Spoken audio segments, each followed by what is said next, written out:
apologize again, okay? Mr. Green, would you lead the prayer, and Mr. Francis say the pledge? All right. Our Father, who art in heaven, Hallowed be thy name. Thy kingdom come, thy will be done, on earth as it is in heaven. Give us this day our daily bread, and forgive us our trespasses, as we forgive those who trespass against us. Lead us not into temptation, but deliver us from evil.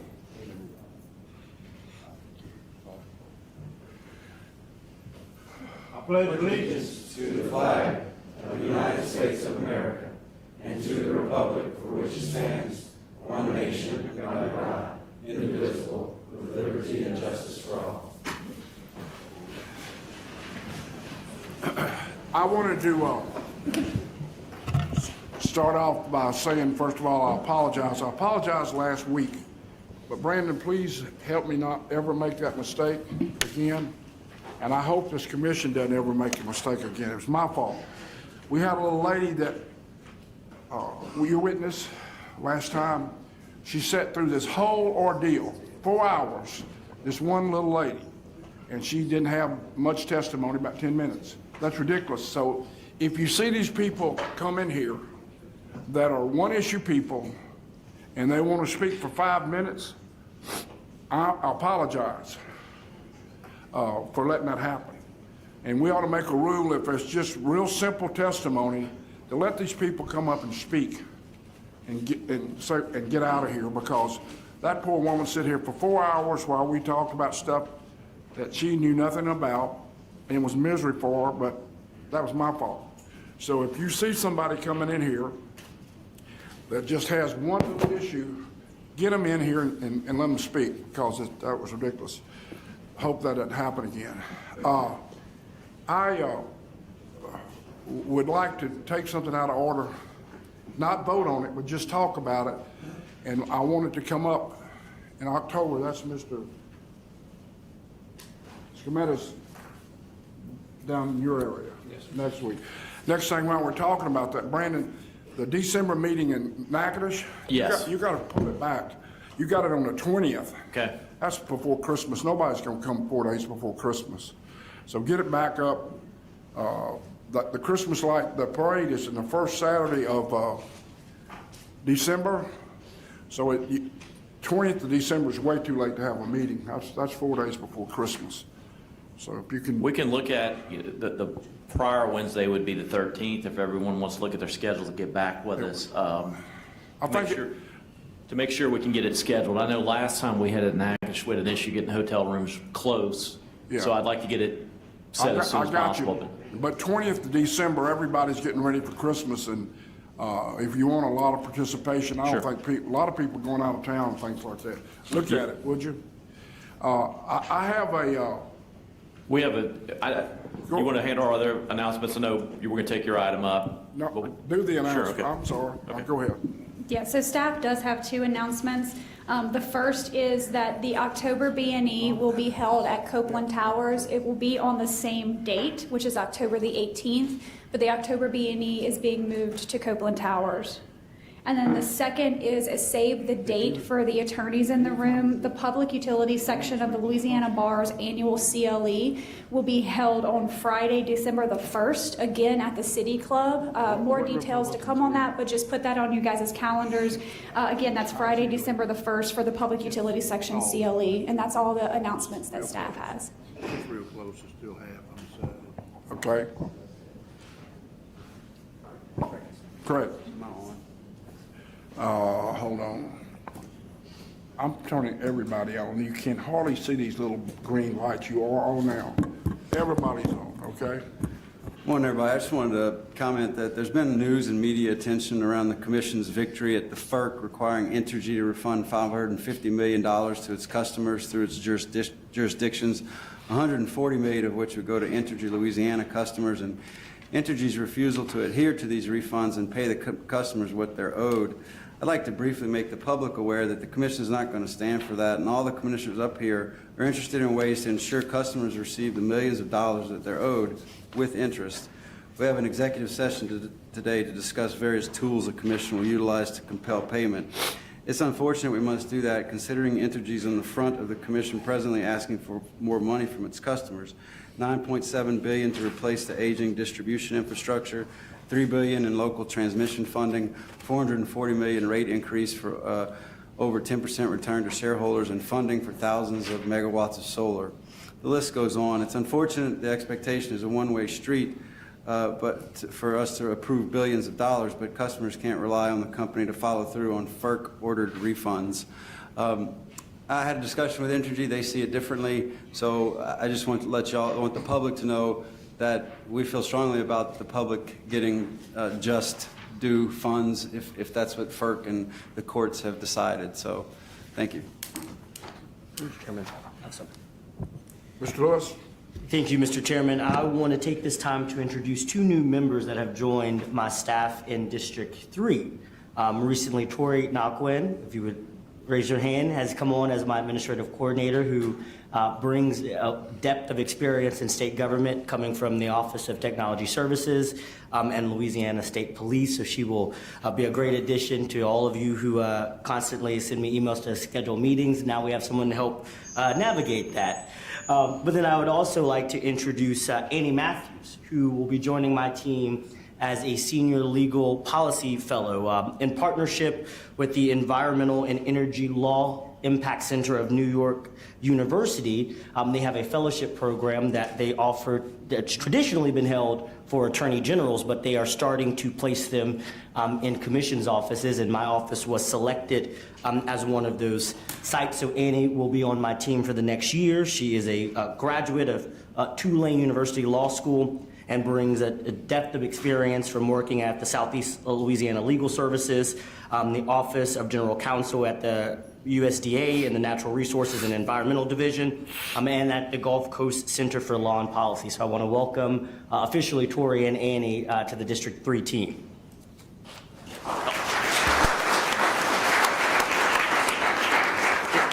Mr. Chairman, one thing also I would like to state, my support today for a new federal program that could bring $100 million worth of clean energy to Louisiana.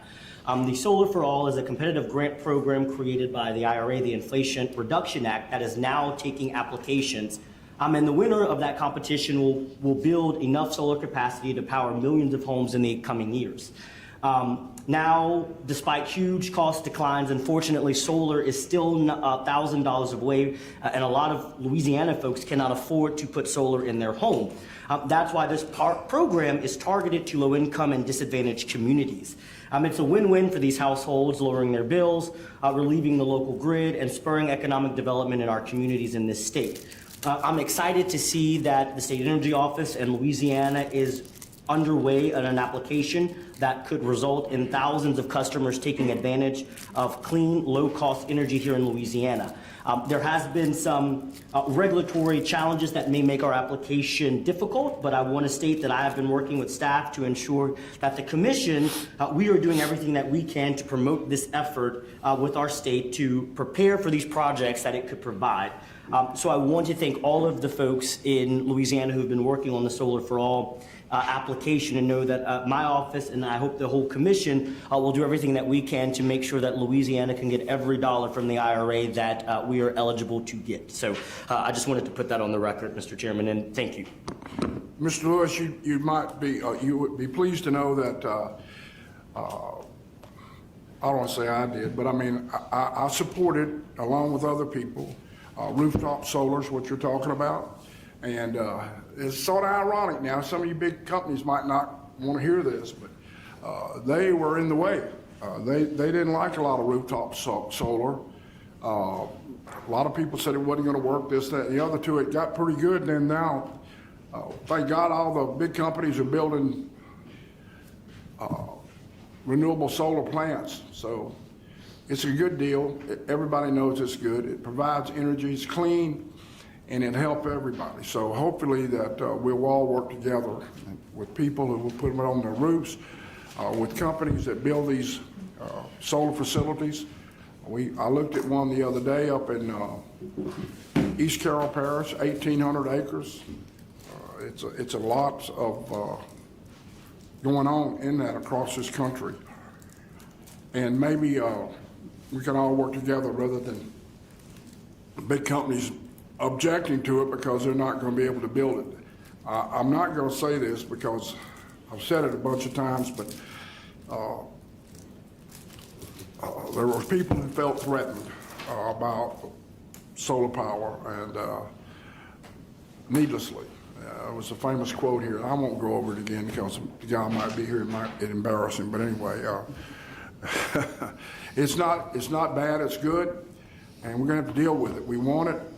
Wind power, solar power, we want it. We want it in Louisiana because if it's cheaper, we need it. It's good for the customers. Thank you. If it's okay with you, I would like to bring up something that I'm concerned about, and I know everybody here will be concerned about it. I'll put it on the supplemental agenda late, and Brandon, would you Sure. bring it up? Yeah, this is Exhibit 18. Let me pull up the actual NRA. It's update on the Project Cypress Direct Air Capture Hub located southwest Louisiana. What number is it? Exhibit 18. Yeah. I don't know, 18? As usual, now I don't have it in my book.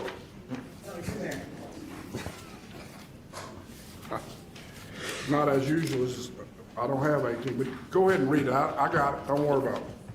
Don't worry Sure. about it. So it was the NRA was update on the Project Cypress Direct Air Capture Hub located in southwest Louisiana at the request of Chairman Campbell. Mr. Stream, isn't it? Yeah, Yes. I know his name is Mr. Stream. MSTL. Mr. Stream. Okay, read it.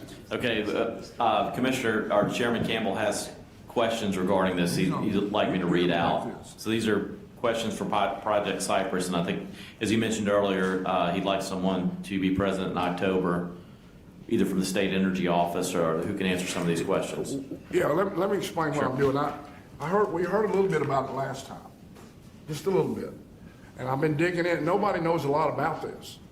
The government's going to spend $600 million over in Calcasieu Parish. And I want to know about it. Where is it going? How's it work? So read the questions Okay, so out. these are the questions. And we're not voting on this today. I would like to move it to Mr. Scometta's meeting next month and have these questions answered. We're going to give them out. So, question 1, how is the project being funded? 2, who made the determination on the location or the parties involved? 3, exactly where and on whose property is the project being located? 4, how much total government funding is being provided for the project? 5, will charges or fees be levied on those using the facility? If so, will these be one-time charges, monthly charges, or use-based charges? And who receives these fees or charges? 6, who are all the parties involved in the project? And 7, there are currently federal storage facilities in southwest Louisiana. Has the government considered owning this facility rather than leasing it?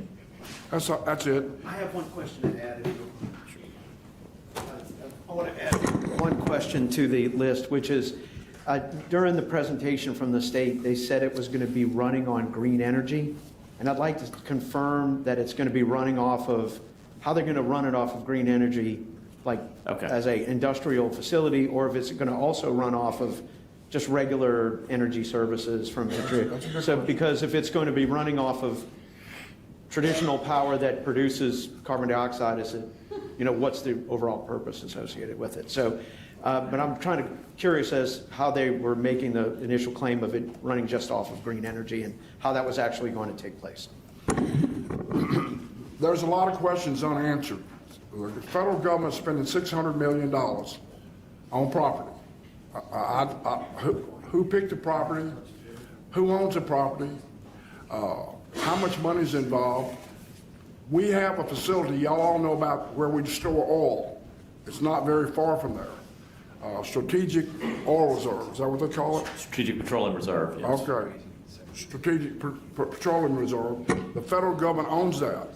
If this is such a good deal, and it might be, and I'm all for doing away with carbon dioxide in the air. If it's, why don't we own it? Why doesn't the government own it and pay the taxpayers back? The taxpayers are fixed to put up $600 million just like we own the oil reserves, why don't we own this? And you could pay the taxpayers back when people, or whoever the polluters are, whoever has this, when they dump in this waste facility, or put it in a waste facility, they're gonna pay a fee. Who gets the fee? Does the fee go to our guy, or can it go back to the federal government that's putting up the 600 million? Looks like to me, if it is a disposal site, which it is, that's what you call it, it's gonna be gathering all this carbon dioxide. The government's gonna put up $600 million to build it. Why don't we get them to pay the government back for the $600 million? That's all I want to ask. I've been contacted by, boy, you name it. My phone's been ringing off the wall about this, that, and the other. And I told them once, well, I appreciate you passing that up. I said, no, we're not passing up anything. We're just putting it off. We have questions, and we would like for y'all to come down to Jefferson Parish, or wherever we're going, next month, Metairie, to answer the questions. So Brandon, send that to the governor's office, DOE, DEQ, all, to get some questions answered, because there's nobody that knows anything about this. And I want to know about it. I think everybody up here would want to know about it. If utilities use it on our side, if energy uses it, I don't know if they do, there's going to be a fee charged. Well, that fee's going to go right on the consumer's bill. How much is that going to be? That's all I want to know. I think we all ought to know about this new facility, and everybody seems excited about it, and it's probably a good thing, but there's a lot of questions unanswered. That's all I have to say. That's all I have to say. That's it. So no more announcements, we can move on. Anybody else? Okay. Moving on to exhibit number 2, it's docket number S36714. This is Dish Wireless petition for designation as a lifeline-only eligible telecommunications carrier within Louisiana. And it's a discussion and possible vote on a staff report and recommendation. On March 21st of 2023, Dish Wireless filed a petition seeking designation as an ETC solely to provide lifeline services to qualifying Louisiana customers. Notice of that request was published in the Commission's official bulletin with no intervention or protest received. Dish is a Colorado limited liability company providing resold wireless telecommunication services operating in Louisiana and other states. Dish is designated as an ETC in 3 other jurisdictions and is authorized by the California Public Utilities Commission to provide California Lifeline service. In 2020, Dish Wireless entered the retail wireless business by acquiring Boost Mobile brand. In 2021, acquiring the Gen Mobile brand. Upon designation as a lifeline-only ETC, Dish will provide supported services including serving low-income Louisiana customers, including those residing in tribal lands, supplement the amount of support available to its current affordable connectivity program customers, and invite new underserved customers to benefit from the Lifeline and other federal support programs. Pursuant to Section 214E of the Act, the state commissions are given the authority to designate as ETCs common carriers that meet certain federal service requirements and whose designation would be consistent with the public interest, convenience, and necessity. And consistent with its authority under federal law, this commission issued its ETC general order, which created a list of public interest criteria to be applied on a case-specific basis to all requests for ETC designation in areas served by the rural telephone carriers. On August 30th of 2023, staff filed its report and recommendation into the record, which found that the company demonstrated it can comply with the requirements of the Act, applicable FCC regulations, and the ETC general order. Staff also found that designation of the company as an ETC for the purpose of receiving lifeline support is in the public interest. Therefore, staff recommends that the Commission accept the staff report and recommendation filed into the record on August 30th of 2023.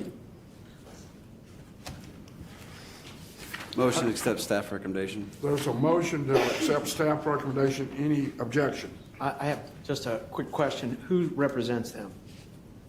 I think it's an out-of-state company, but, oh, is someone here? Oh, great. Would you come forward, please? Thank you. Just hit the button to make the mic go green and sign your name on the, Sit right here on the, yes. You're on. and sign your name on the sheet up there, so we'll have it for the record. Thank you for coming. Never heard from them.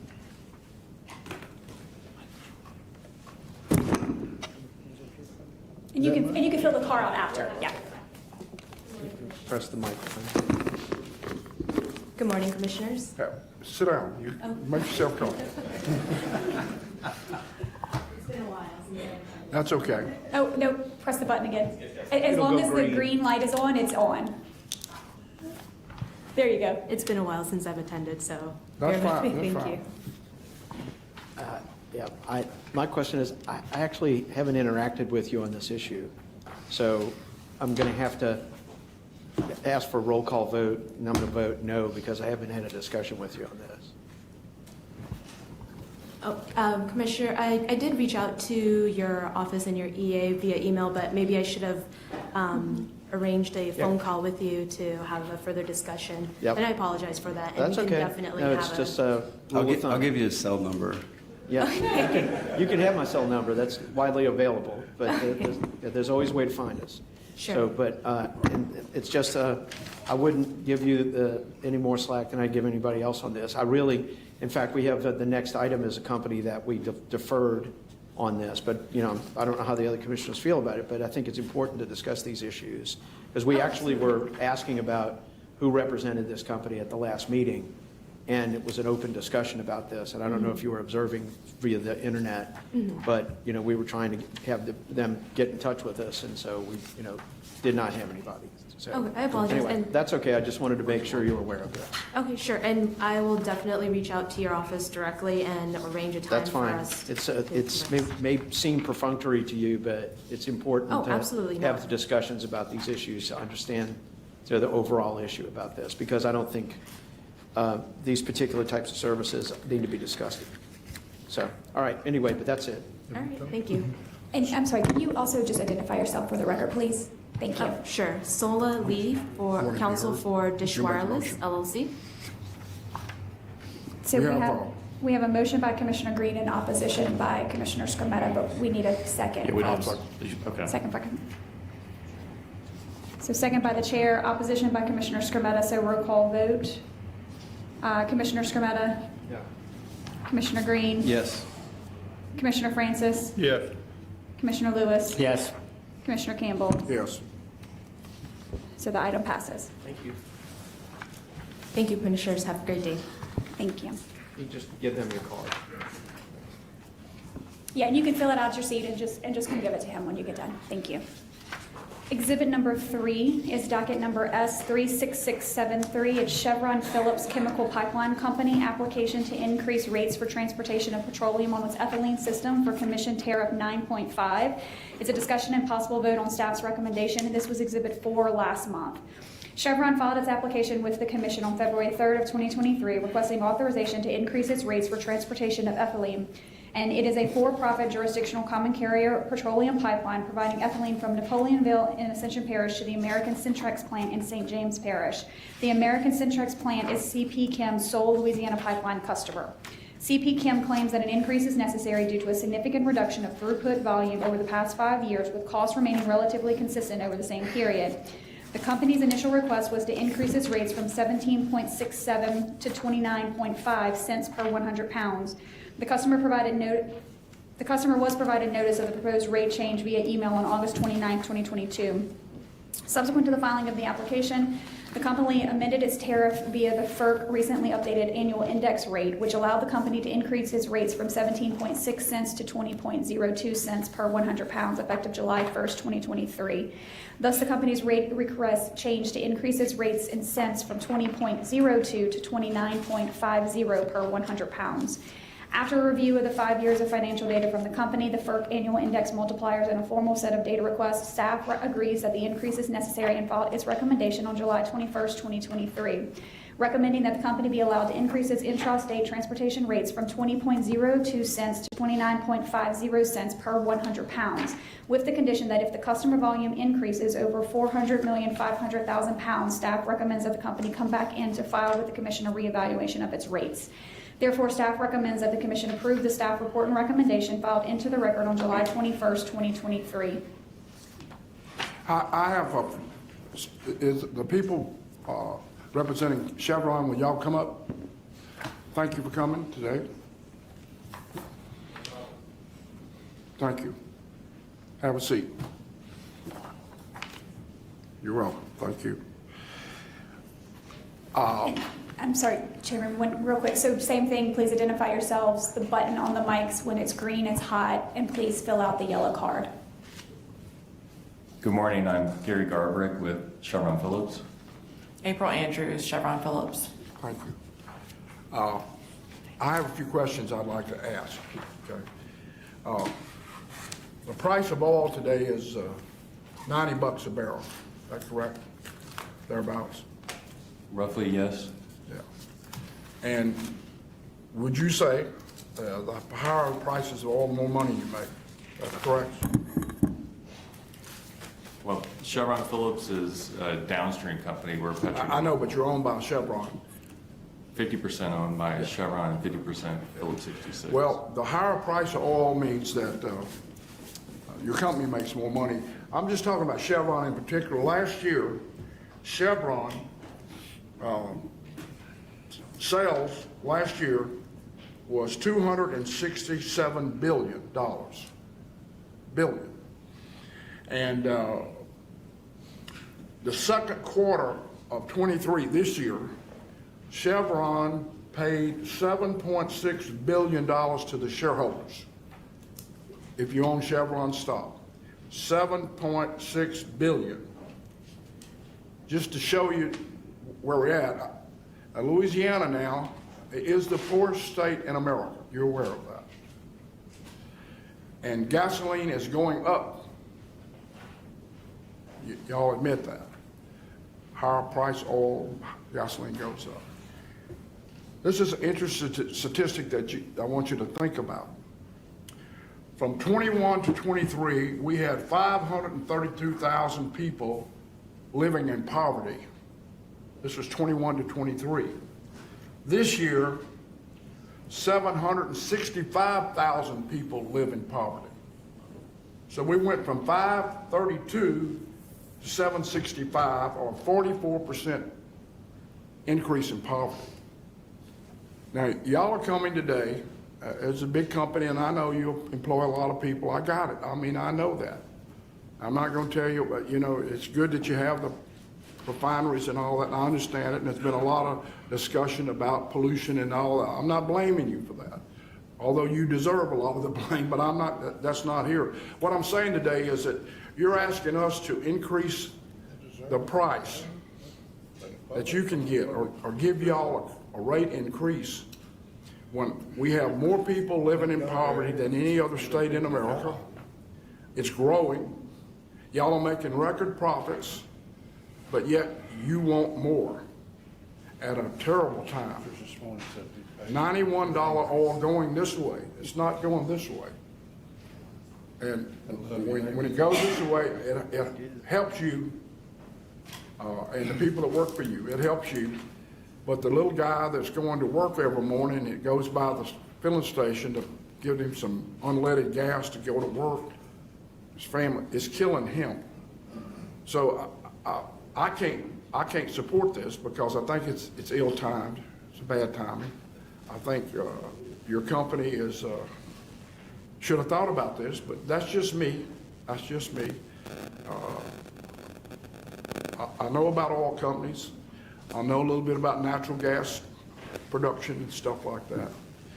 But it's troubling to me that big companies would ask for a rate increase at this time in Louisiana when our poverty jumped up 44% and gasoline is going to approach $4 and oil is $91 a barrel. I know that's good for your stockholders because last year you paid them, you paid your stockholders last quarter $7 billion. I'm sure they're happy with your stock, and that's good. That's good. Makes your company healthy. I understand how many people you work. I got the picture. I'm just saying sometimes it's not good for big major companies asking for rate increases at a bad time, and that's all. So it's just me, and I'm not for this. If somebody wants to take over, Mr.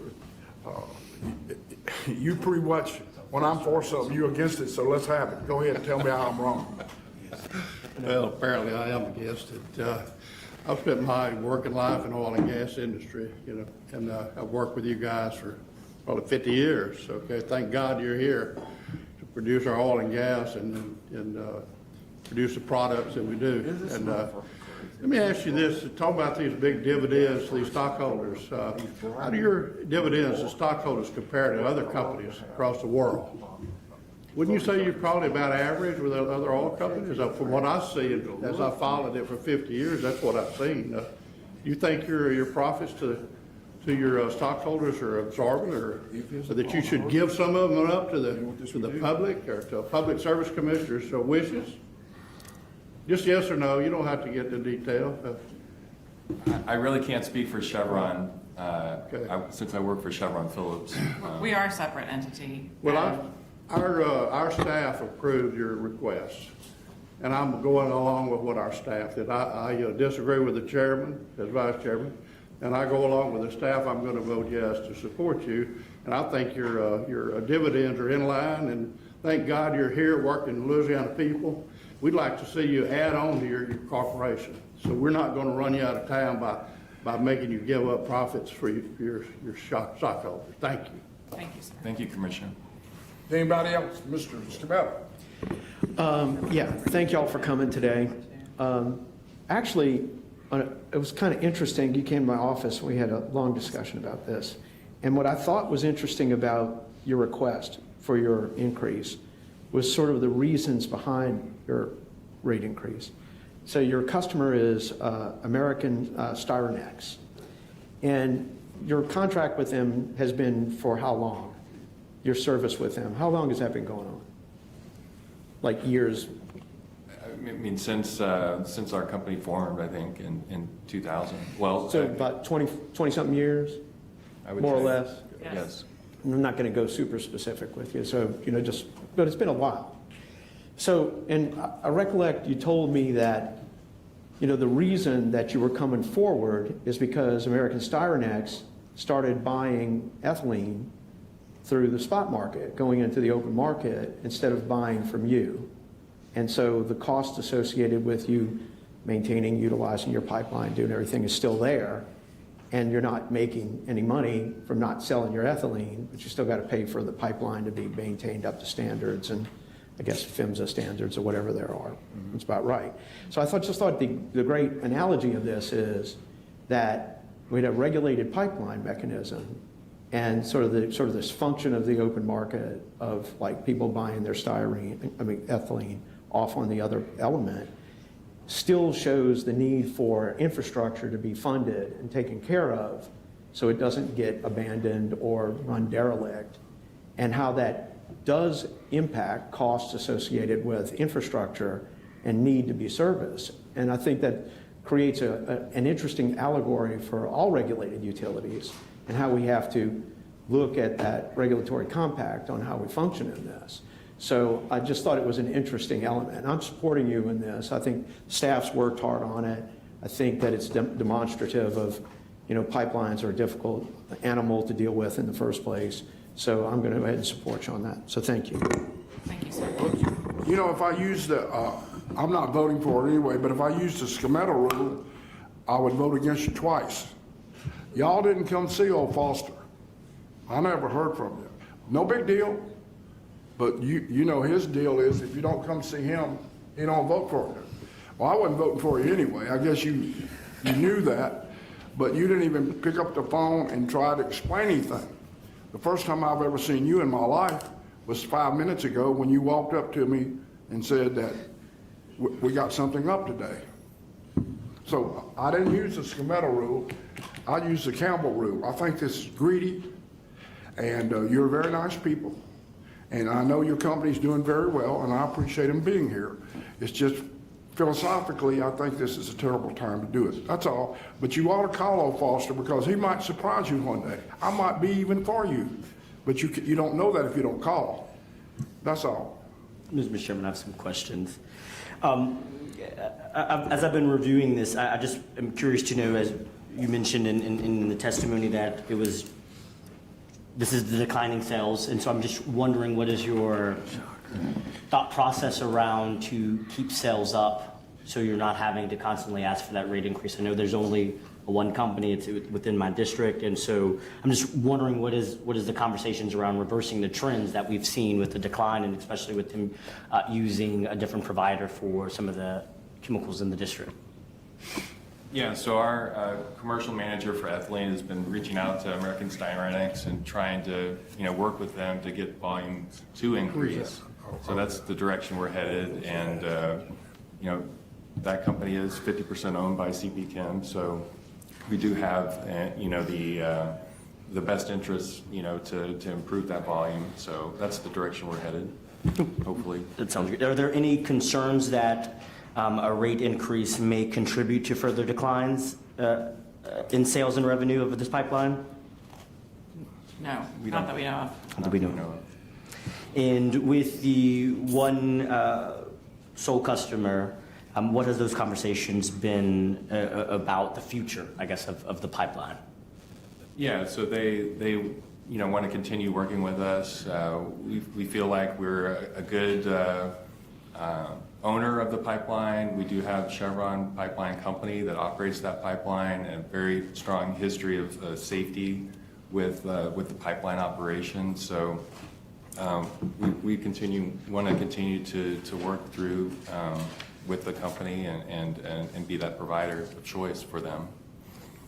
And can you elaborate further why you didn't go for the full kind of recovery amount that you could from the lost revenue sales? You went with a lower number, and I'm just kind of curious about what that determination was. Sure. Well, we're hopeful that that volume will increase over time, and that will eventually cover what we feel like is the expense on the pipeline maintenance. We didn't want to be overly greedy, honestly, as a company. We felt like this rate increase was fair to American Styrenics, our sole customer, and like I said, we want to work with them in the future to increase that volume through the pipeline. Thank you. And I share some of the broader concerns that Chairman Campbell answered. So can you, and I know we had a conversation about this in my office yesterday, can you enlighten us on what your sustainability metrics are as a company to kind of improve the environment from what we've seen from CO2 emissions over the last 50 years? Certainly.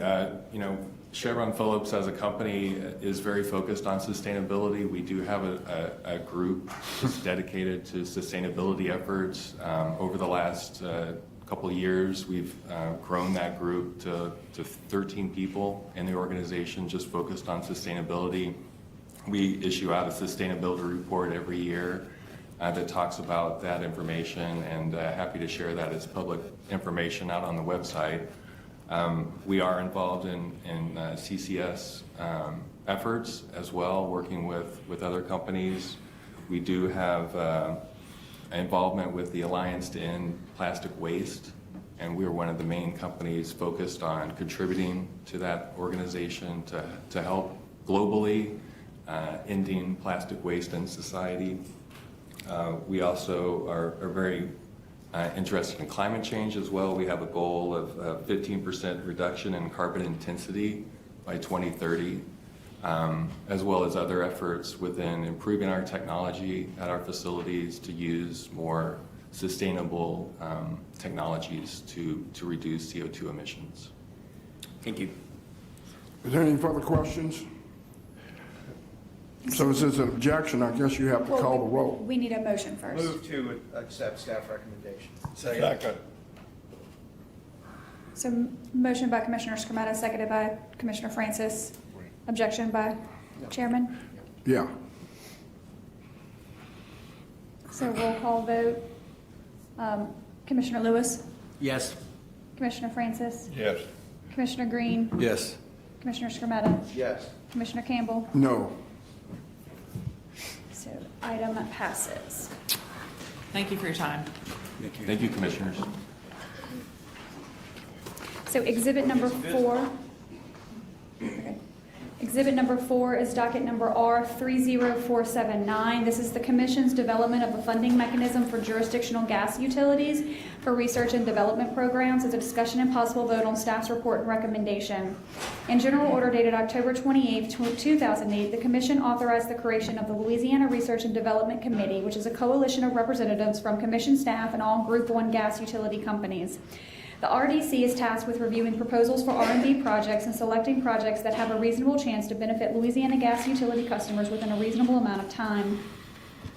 The selected projects are funded through the UTD and OTD as applicable by an R&D charge of $1 per meter per year. The R&D charge is submitted by the Group 1 gas utilities to the UTD and to the OTD, and the Group 1 gas utilities may recover this charge through their respective rates or via other recovery mechanisms at the discretion of the utility. General Order dated October 28, 2008 also establishes that the R&D charge is for a 3-year period, and at which time the RDC was required to review the results of the charge and determine if it should continue or whether it should be canceled. The revisions of the General Order were renewed in 2011, 2014, 2017, and 2020. Since the last renewal, the RDC has held annual meetings to review the general progress of the natural gas R&D programs, both directly funded by the RDC and to which the RDC members have access. At the 23 meeting, the RDC members agreed that the program sufficiently proved its value and should be authorized to continue for another 3 years. Staff has attended the meetings and reviewed the positions of the member representatives.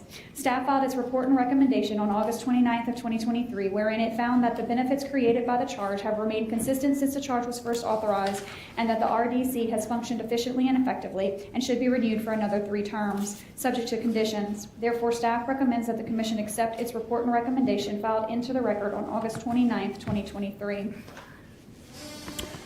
Is there a motion? Mr. Chair, I have some questions. It's a motion by Mr. Lewis. No, I have some questions. Oh, you got a question? Yeah, just a Okay. few. Okay. Just a few. Mr. Lewis, you got a question you want? Yes, just simply because this is my first time, I just some clarifying questions, just for me to kind of understand and know exactly what is happening. So can somebody tell me what the total annual funding for the program based on the $1 meter charge is? That may be, I'm sorry if that's too specific, Lauren Evans, on behalf of staff. or just a ballpark, more an estimate. That's a number I don't have, but that I can get to you easily. Thank you. And do we know what is the Louisiana share of that? Okay, Commissioner, I'm sorry, I have Jessica Kayua here from our Utilities Division, and she has a guesstimate for you. Okay, perfect. Jessica. I'm Jessica Cahill on behalf of staff. So it's $1 per meter for every single customer, no matter what size you are, here commercial, residential, and there's about 379,000 natural gas customers in the state, so $379,000. And so, I mean, it gets leveraged though. So from that $379,000, it gets leveraged into millions of dollars. Perfect, thank you. And do we know how many projects did the Louisiana RDC request that have been approved by national groups? Is there anybody that can speak to that from even the gas utilities? So I actually have a representative from GTI, Mr. Bob Morris here, but I can tell you, I mean, I don't have the exact number of projects, but I've got the types of projects, and that was listed in staff's report, but I can go ahead and list them off for you if you'd like. Just a few. Sure. So we've got customer safety ones, and that's residential methane detectors that are commercially available and recommended by the National Transportation Safety Board. We've got vacuum system during purge operations developed to commission new or repaired pipes about venting gas to the atmosphere. We've got evaluation of performance of advanced mobile leak detectors and remote methane leak detectors that are commercially available. And then we've also got all kinds of end-use stuff. Heat pump water heaters, mitigating methane emissions from end-use equipment, and the list goes on and on. Thank you. And I guess the last question that I have, and it may be for you or one of the gas utilities, is any shareholder funding contributing to the R&D budgets? Or is this solely just the $1 customer per meter going into this budget? This is just the $1 customer meter. Okay, thank you. Is the gentleman here that's, you said the gentleman's here? I'd like to ask him some questions if you Sure. don't mind coming up. Thank you for coming today. And Mr. Morris, same drill. Please fill out a yellow card, press the button when the light's green, you're hot, and introduce yourself for the record. Good morning, Commissioners. I'm Bob Morris with GTI Energy. Bob, I've spent my life in the oil and gas industry. I'm real prejudiced to natural gas. I'm looking for ways to make it better. And your program is to recommend ways that we can do it safer and more wisely, right? Do you work all over the country or just Louisiana? We work nationwide. Actually, we have members also in Canada and in Europe, in Paris, France. So how the collaborative works is the customers in Louisiana pay their dollar per year per meter, this is an incredible value, and I want to get preachy on that one, but those dollars are leveraged up to about 14 million just in the U.S. on OTD projects. That's contributed from about 90% of the utilities across the country. So the CenterPoint, Atmos, and Entergy are joined by all of the major utilities, gas utilities in the U.S., and also Enbridge in Canada, FortisBC in Canada as well. So their dollars, as they put their dollar into the pot, all of the other utilities, some larger, some smaller, put their dollar into that R&D pot as well. And then our folks are excellent at working with federal government, with California Energy Commission, Department of Energy, PHMSA, on safe, reliable delivery and all those activities involved in our pipeline protection system. So we will fund on we call it co-funding basis, perhaps OTD or UTD for that matter, or Department of Energy project may put in $100,000 on a $2 million+ project. So the small commitment from the ratepayers here in Louisiana are leveraged tremendously in the R&D space. Are our customers paying the same rate that, say, other states are paying for the Yes, they safety? do. So Yes. it's across the board. Across the board. How is our safety rating here in Louisiana versus other states? Because you're looking at that also, right? Yes, very good. And the participants here, Entergy, Atmos, and CenterPoint, are very active with us. We have a board members, several are here, past and present, are here in this session. And we also have a technical project committee. These are the folks that are very active in understanding, learning the projects, and their goal is to oversee those projects, select, fund, and oversee those projects. So GTI Energy, we act as the R&D service company.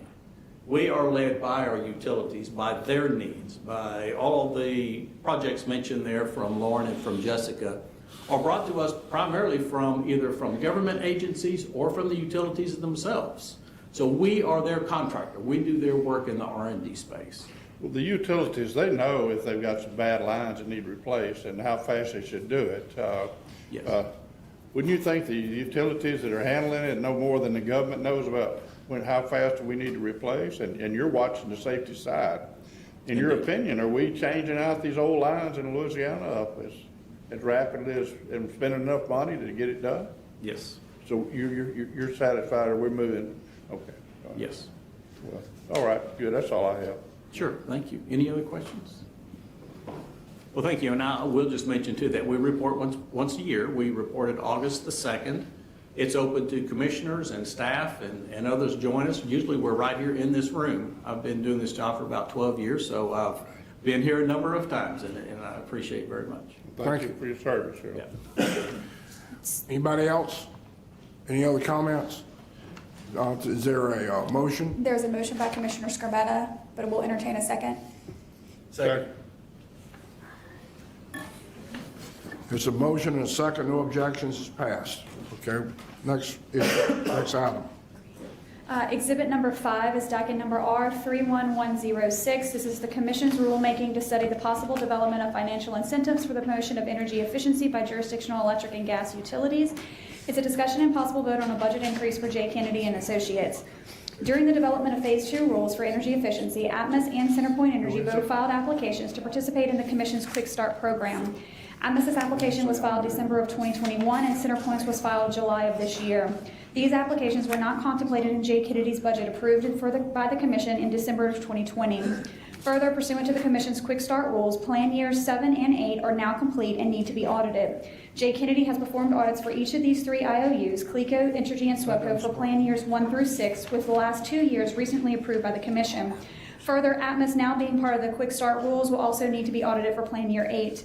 Given these unanticipated changes in scope, J. Kennedy submitted a proposed budget to address Atmos and CenterPoint's Quick Start applications for $29,000 in fees, as well as the next 2 years of audits for the 3 IOUs in Atmos for $110,000 in fees. J. Kennedy also included a proposed monthly cap of $25,000 to either assist in Phase 2 implementation until the Commission can retain a third-party administrator, or for continued work on Phase 2 rules beyond 2023. Given the unanticipated change in scope and the need for audits of the last 2 years of Quick Start plans, staff recommends the Commission approve the budget increase of J. Kennedy for $139,000 in fees. Staff makes no formal recommendation on J. Kennedy's proposal for the monthly cap of $25,000 in fees to assist in either the Phase 2 implementation or continued work on Phase 2 rules beyond 2023. I motion to reject the budget expansion. I think the Commission should put out audits out for bid separately.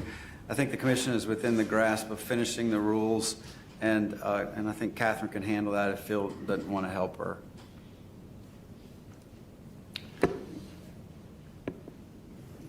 Let me ask you a question. Mr. Green, explain that completely. Go back. Tell me you have items you want to talk about? No, it's just he's been paid $591,000 and $750 since the inception of the docket. And we've paid him to do the EE audits of the Quick Start programs and to produce a rule that commissioners agree with. I feel like he's kind of rubber stamped the audits, and then despite commissioner involvement and for communication what's wanted, he's failed to produce an actionable rule to be voted on. In fact, sometimes even more hampering the resolution of this docket. So I think after 13 years, it's we can probably get it across the finish line ourselves, or put it out to bid. Is he here, the gentleman, Mr. Hayat, is that his name? Yes, sir. Is he here?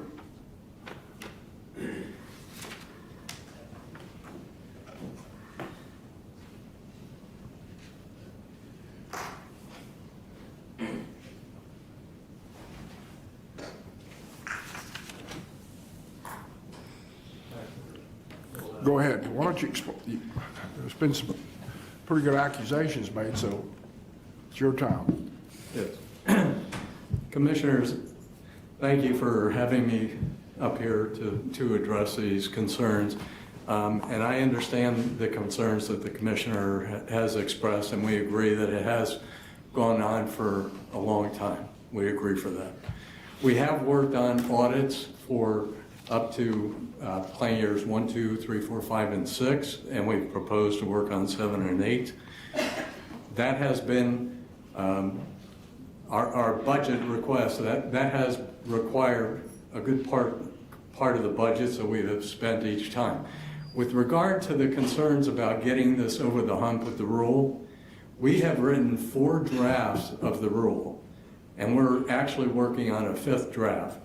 The rule has gone from a utility-led approach to explore other alternative approaches, including what's been referred to as a commission-led third-party administrator approach, in which utilities would not be in charge of operating and running the programs, but a third party would be brought into the state. We've examined how that works in other states. There are a few states in the country in which a third-party administrator approach works. We've looked at that throughout and looked at what it would take to bring that into the state of Louisiana. We provided reports that have been addressed. We've worked closely with Commissioner Green and his staff in providing reports on that. And there at this point seems to be a strong desire to move towards the third-party approach. We've explored again questions about the third-party approach and examined a utility-led approach. But it appears that it is the desire of the Commission to move towards the third party. There are other issues that have come up along the way, things such as the public entities program issues, desires on the part of the commission to have this be staff-led approach, more along the lines of strictly a public entities approach. We've examined all these things, and that's why we're at the point we are now, hoping to complete the rule. We've got a path forward to finish. Our goal is to finish by December of this year. Not everything is in our control, so for that reason, we've also addressed an issue if the rulemaking continues into January of 2024. But again, we're hoping to serve at the pleasure of the commission to try to complete this project, get a vote by the commission at the end of December, and to complete audits, 2 more years worth of audits, and also bring CenterPoint into the Quick Start fold. Are you saying you can finish it by December? The goal is to get a vote by December, yes. Well, the goal, is it achievable or is it just a goal? It's achievable because we have a rule. We're going to present the rule as we have. We're going to try to meet with commissioners to talk about it between now and when we present this to the commission. We think that it's achievable because we have a draft which is far along the line, and we think that we can get this done if the commission is willing to move forward with an approach. There's no guarantee that the approach that we present will be adopted, but we're going to try to meet with the commissioners ahead to make sure that we have support by the commissioners and there can be a vote. If we can, then yes, December is achievable. But how much more money do you want? We are not asking for any more money to complete the rulemaking between now and December. If it goes beyond that, and we have also not worked and charged the commission for any time throughout basically the last year of our working on this project. So essentially we've worked at no cost to this commission for the past year. We are going to continue that through December, after December, and we believe it's achievable to get this done by the end of December and have a vote at the December B&E. Why are we voting on that? This is sort of simple. So you don't need any money now, but after December, if you don't get it completed, you'll need some money. Is that correct? Regarding the rulemaking, we're not asking for any money. Regarding the next set of audits, which have not been funded, we're asking for so that we could begin planning for years 7 and 8, the audits of years 7 and 8. We've done years 1 through 6 already, and 7 and 8 we're asking for. And you're asking for $28,000, is that it? For that, we're asking for $110,000. $110,000? For work that we do on the CenterPoint application, which is a new request, we're asking for $20,000. And we're also seeking recovery of costs that were never part of any budget that we requested that have contributed to our going over budget of $9,000 for ATNAS, all of which have been supported by staff. So my question, Phil, is it seems like we had this discussion in 2020, and then we had a goal set for you September, October. And my other concern is it seems like you've somewhat disregarded commissioners' input on the way we want this to head. What are your thoughts on that? I appreciate that, and I don't exactly see it that way. My thoughts are that, yes, we had a directive working with you and your staff on doing a certain direction. And we wanted to have full support of the commission to know that once we go forward with that, that's the only plan. So our goal was this. We did research, we presented that. Then we did a very detailed rule on the basis of that research and on the basis, and we did probably a 40-page rule on what we would call commission-led statewide TPA approach. The comments back on that were difficult, not in favor. From the utilities? From the utilities. Well, that's not surprising, right? That's not surprising. The other problem with that rule was that when we did research in multiple states that do have these, and there are only about 4 states in the country that have it, and actually 2 have gone away from this approach. The difficulty that we had with it was that the states that have it have buy-in from throughout their states, and they also have these entities such as what we call a fiscal agent and an energy manager. So when we developed that rule, not only was it opposed by the utilities, but it also had aspects about it that made it more complex and led to higher administrative costs. So at that point, what we proposed to do was to do what we call a term sheet and try to get the approval on a term sheet that led to either a TPA or a utility-led. And when we did the term sheet, we simplified the TPA. We took out complexities that were causing administrative costs. At that point, we then moved forward to about April. We then were asked, there was the discussion at the commission that said, we want to go out for comments on rules. And at that point, it was asked us to take the TPA rule, go out for comments, which we did, and then we presented those comments to the commission. That was done in approximately August. Again, I think you're aware of what the comments said. We summarized them. We serve at the pleasure of the commission, and if the commission would prefer to have a rule written in one direction, we are happy to do that. We have that rule. I would say that rule is 90% done. I think issues in the rule that have to be dealt with, and we have an approach for it, are things like how the public entity will be treated. The TPA issue, we have that addressed. And one of the issue of LCFC, which has been a complexity, and we're planning to go forward in that direction. So yes, we serve at the pleasure of the commission, and we'll do what the commission wants, and we'll provide the rule that you would like to see, Commissioner. Because and we've got it 90%. 4 out of the 5 of way us done. said let's move in the direction of the commission-led TPA, and that it seems like you just didn't go in that direction. As I said, we've got a very detailed rule written.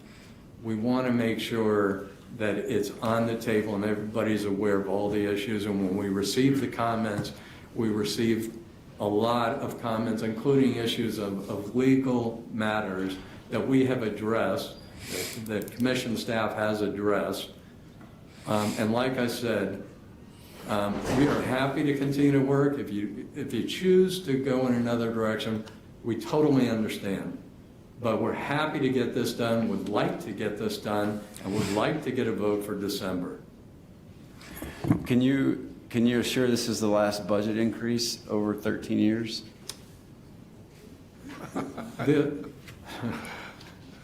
I will do my darndest to make sure it's absolute, because we don't want to continue. Trust me. And look, if it passes, I welcome your help and support. It feels stagnant and not in the direction that we had intended. So maybe if this is just a jump start, maybe, you know. Commissioner Green, I respect you more than you will ever know.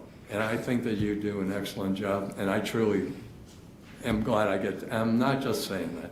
I've appreciated working with you and David Zito on this project. I feel a butt coming. I just want the opportunity to say that. If I had a chance to shake your hand before the meeting, I would have said that. Well, I appreciate the work you've done. Just felt frustrated with not getting it across. No. Because I think it's a big deal, and we need people's help to get it right. And so, Go ahead. If you allow us to continue to work, our intention is to try to meet with the commissioners, to try to go through. We want it to be clear what we're doing with public entities. Public entities is being absorbed within the program in a way that we want to talk to you about. We want to discuss the LCFC and the treatment that we are proposing for that. We want to talk about where we're going on performance incentives. So we want the opportunity to make sure that when we come to the commission and have a vote, it's clear what's in the rule. Sure. Well, I think I could support the budget increase if it's the last one, meaning if it goes beyond that, it's kind of on your time, and if it's in the direction of the commission-led TPA. We're also seeking budget for implementation. When we worked on the quick start, once the quick start was done, there was a technical conference. Everybody had to be familiar with the rule. It was a process of developing a rate rider. We worked with people, so we also present to you with that. Again, if you prefer to go out for hiring, we would be very. Well, I'd rather not have someone come in the middle of a bad joke. So, it'd be, but I needed to hear from you that you're committed to getting this across the finish line and not, 13 years, we can't call it quick start anymore. It's not a quick start. Yeah. It's a slow start. And are you clear on the commission-led third party? I am clear on the commission-led third party, and that will be the only thing that you'll see. Okay. And I will probably not vote for more budget increases because I think that if we're 95% there, this is enough to get it across. Okay. So again, the budget proposal has a few parts. I think everybody should be very clear. Two separates. Okay. It's to work on Centerpoint. It was Atmos. It was the fact that we're seeking the audits. And if we're asked to continue to work in January on rulemaking, we've got a portion on the budget for that. And also if we're asked to work on implementation matters that after the commission approves, there's a component in the budget request for that. I understand. Mr. Well, Lewis. I think we're on the same page now. Mr. Lewis. You're ahead of me. Yeah, you got two questions, Mr. Lewis. Just for point of clarification, after that discussion, I withdraw my motion to retract? Yeah, and a motion to accept, given the comments that we've had. Can we clarify? Thank you. I'm sorry, can we clarify, what is the motion to accept? Just the additional budget for the audits and the work to be completed, and the monthly cap, or one? I think both. Both? Okay. I just want to make clear on the record what the vote is Because I think we for. covered both in our discussion right now. I did, yes. Well, I think I did with you. Mr. Lewis. Thank you, and Catherine and Phil, you can correct me if I'm wrong, so I just want to make sure I'm clear. So the two requests that you have is, the first request is $29,000 for work that was done with adding Atmos and Centerpoint. No, sorry. Or it's a portion of that first request, I should say. 9,000 is Atmos. And then the 20,000 is audits. And then the other sorry. 110,000. 20,000 is Centerpoint, and 110,000 is for the audit work. Okay. And so you are requesting this for the year 7 and 8 of the audit. So that 110 is Yes. for these up two coming audits. Yes. And then the 29,000 would be from a work that was not originally included when Atmos and Centerpoint joined the Correct. Quick Start program. Correct. And then you are also recommending, or we're asking that if the work of the Phase 2 rules go beyond December, Yes. then there is a $25,000 cap per month. That's right. We don't think it'll be there. Commission needs to have certainty on what a cost will be. We do not think it'll be at that, but that's a cap that we've presented to you and we will stick to. It would possibly only be a few thousand in the month of January, and the vote happens in January and it's over. At that point, we'd like to offer you that we would continue to work to do the kinds of tasks that we did that we're very familiar with, that happened during the implementation phase of the Quick Start. And those same tasks are going to have to happen until the hiring of the public administrator takes place. Exactly, and the reason I'm asking this is because as I mentioned earlier, in the IRA there is an energy efficiency grant program, and I think our process needs to be aware that there is a lot of money on the table that can come to Louisiana if we do not wrap this up, that we could lose. And so that means we can do bigger, stronger projects that builds a more weatherized system and a more energy efficient system in our state. And so I wanted to stress the importance of the timeline here being matched with where the federal program is going, because we know there's going to be significant amount of work that the federal government's going to look at what we have done, whether or not we continue with the utility-led program or move to a TPA.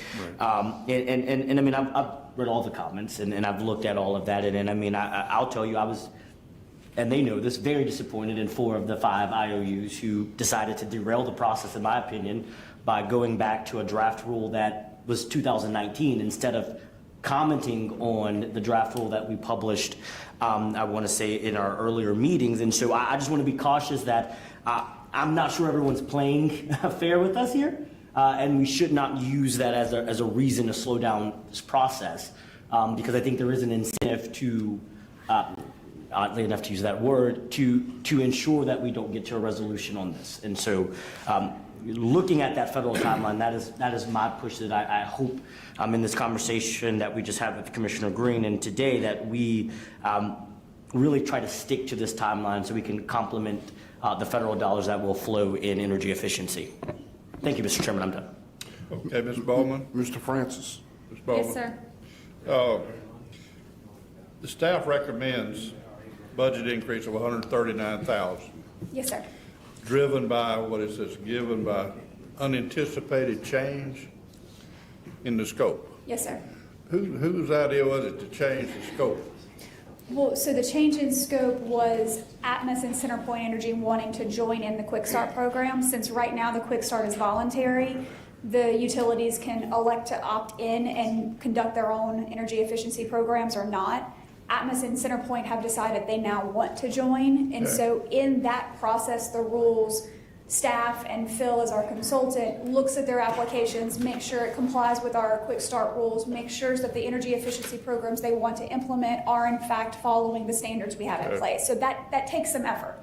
So that those filings were not anticipated when the last higher in budget increase was given, since the budget increase was in 2020 and their filings occurred after 2020. What was the cost? Do you remember the cost before this ask? How much money was spent on the electric side? Do you remember? To cost on what? Jay Kennedy's budget? Yeah. It's a little over $500,000 total, but that's since 2010. So but the gas companies are going to get involved in this now. Correct. And we need $139,000 more to continue the same process. We need about $29,000 for the gas companies to get involved and for us to look at their plans, and then the other $110 is to conduct the audits for the last 2 years of Quick Start that have occurred already. So our rules say every 2 years staff does an audit of the participating utilities programs to make sure they are actually doing energy savings and the benefits are there. And Jay Kennedy has conducted those since the beginning of Quick Start. And so given that those 2 years are now done, it made sense for Jay Kennedy to continue those audits and to get the increase for the 110. Okay, good, thank you. You're welcome. Mrs. Cabello. You know, Phil, I mean, I don't have any problem with your budget, but I'd give you $10,000 an hour for every minute you spent in my office talking to me about this program, because you haven't been there once. And you've decided that this discussion about this whole program is going to involve one commissioner and one executive assistant. And it's just unacceptable to me. So I expect you to be in my office. I don't care if it's an hour, a day, or a week to go through this, because you've come to some decision with 1 or 2 people deciding how this program is going to be. And you're stating it into this microphone that, commission approval and commission agreement and staff agreement. But, you're going to make this reveal down the road about something that's a big package that's making bigger government. And to me, I'm just not happy about how you've approached this. And I'm glad you want to shake the hand of Commissioner Green. I'm glad you want to go shake the hand of Mr. Zito. And I don't care if you ever want to shake my hand. But my problem is, the focus of how this has been and turn this into a one-man show when this is 5 commissioners. And, I'm disappointed in the fact that this is how this has transpired. And I've had my problems with this simply because of seeing money that can go to work for the citizens of Louisiana being focused on dedicating it to government positions and management positions when they are highly unnecessary in my viewpoint, when it could be put to work in spending money for the citizens through, whether it's through the public entities program or through the utility programs, to get it out and get it into the field to make it work instead of paying people a salary or paying contract work. But the fact is, I don't really know what your program is. And I don't know what it is, I don't know how it is, I don't know the details, and I am the king of minutia. And I would love to sit down and go through this with you, but I don't know what the hell you got. You're sitting here waxing poetic about this, but I do not know what you have. I do not know if you're going to allow the utility recoup. I don't know what your overall plan is. I don't know how much the budgeting you're going to allow for these managers. I don't know if you're going to allow, when you said staff-led public entity program, what that means. If you're going to exclude the commissioners from their participation. I don't know what any of this means, because you're not engaging with, certainly not engaging with me in my office. And I had staff come in with me, and they said they could get you on the phone. It's not going to work for me, Phil. And I'm going to go ahead and vote for you to give you your money, but I expect you to be in my office. Or I will personally make sure that I make the right argument that you don't ever get another contract at the commission. Because if you're not going to engage with each commissioner on this basis, and you're only going to focus on one commissioner, you're not worth your salt. This is not a one-man show. You understand what I'm saying? I understand what you're saying. We will do our best, Commissioner. There's no doing your best. You get paid to go and do the job. If your best involves getting your rear out on a plane and using your expense money to come down and do the job, you do your job. My best is getting up and showing up here at the meetings. It's not, I'll do my best and maybe I won't come, or maybe I won't show up and engage with you. That's not the answer. The answer is you get up and you do it. You made a commitment to the public to take the contract and engage with us, to do the job, right? You accept the job, right? That's correct. So you're going to come and you're going to do it. And whether you like it, whether you don't like the flavor of the bottled water in, Metairie, Louisiana, that's your problem. But you're going to come down, you're going to sit with me, you're going to sit with staff attorneys, and we're going to go over it.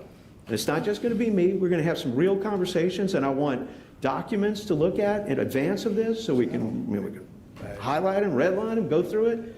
But I just don't want to have this show up and lackadaisical and kick back and throw a vote and, Scameta's not going to vote for it. We'll get everybody else to vote for it. And, we're just going to get that old Republican in the corner and we'll chew him up. That's crap, because this is an important thing. And we got rid of this managed program years ago when Clear Result was getting a $14 million fee and taking that money back to Austin, Texas. And we converted that into the public entities program, which put $14 million a year back into the public, to where the benefit citizens of the state of Louisiana through government programs to help reduce the cost of government across the state. And it's been successful. And it doesn't have a manager, and it really didn't have anything to do. And then it was a question of, well, maybe those devices aren't working. Well, if United Laboratories and the other certification programs of all these devices are not telling the truth, then you got a bigger problem than you ever had before than on other issues, okay? So these are other issues that I want to talk to you about how how you're going to do these things, how you're going to certify this, and how you're going to look at performance-based issues. I want to know about this stuff, but I want to know about the minutiae, and I want to know about the details, and I just don't want to know, are you going to vote for it, okay? So I want to get you there, but I want you to earn your money. And I know you've probably earned your money, and you've been taking care of whatever you got to do, but not showing up and saying, well, I can make a phone call, that ain't going to work for me, all right? So I need you to get there, and I need you to talk to Catherine, and I need you all to work out to come in. I don't care if it takes us a day or 2 days or a week or however long it's going to take to sit in my office and go over this. I will be there until it's done. And I know I'm a part-time job commissioner, but I'm going to take a full-time focus on getting through this thing and see where it can work and where it can't work. But if it's going to just do a bigger government and create patronage and do something that's not in the best interest of the citizens of Louisiana, I'm going to make sure everybody understands that. But it's got to work. It's got to make a difference, and it's got to be of value to the public. And that's what I want to make sure you come up with. And I just want to make sure that we put as much money into the field as possible. We have every commissioner up here retain their authority, and we're not passing it off to a third party.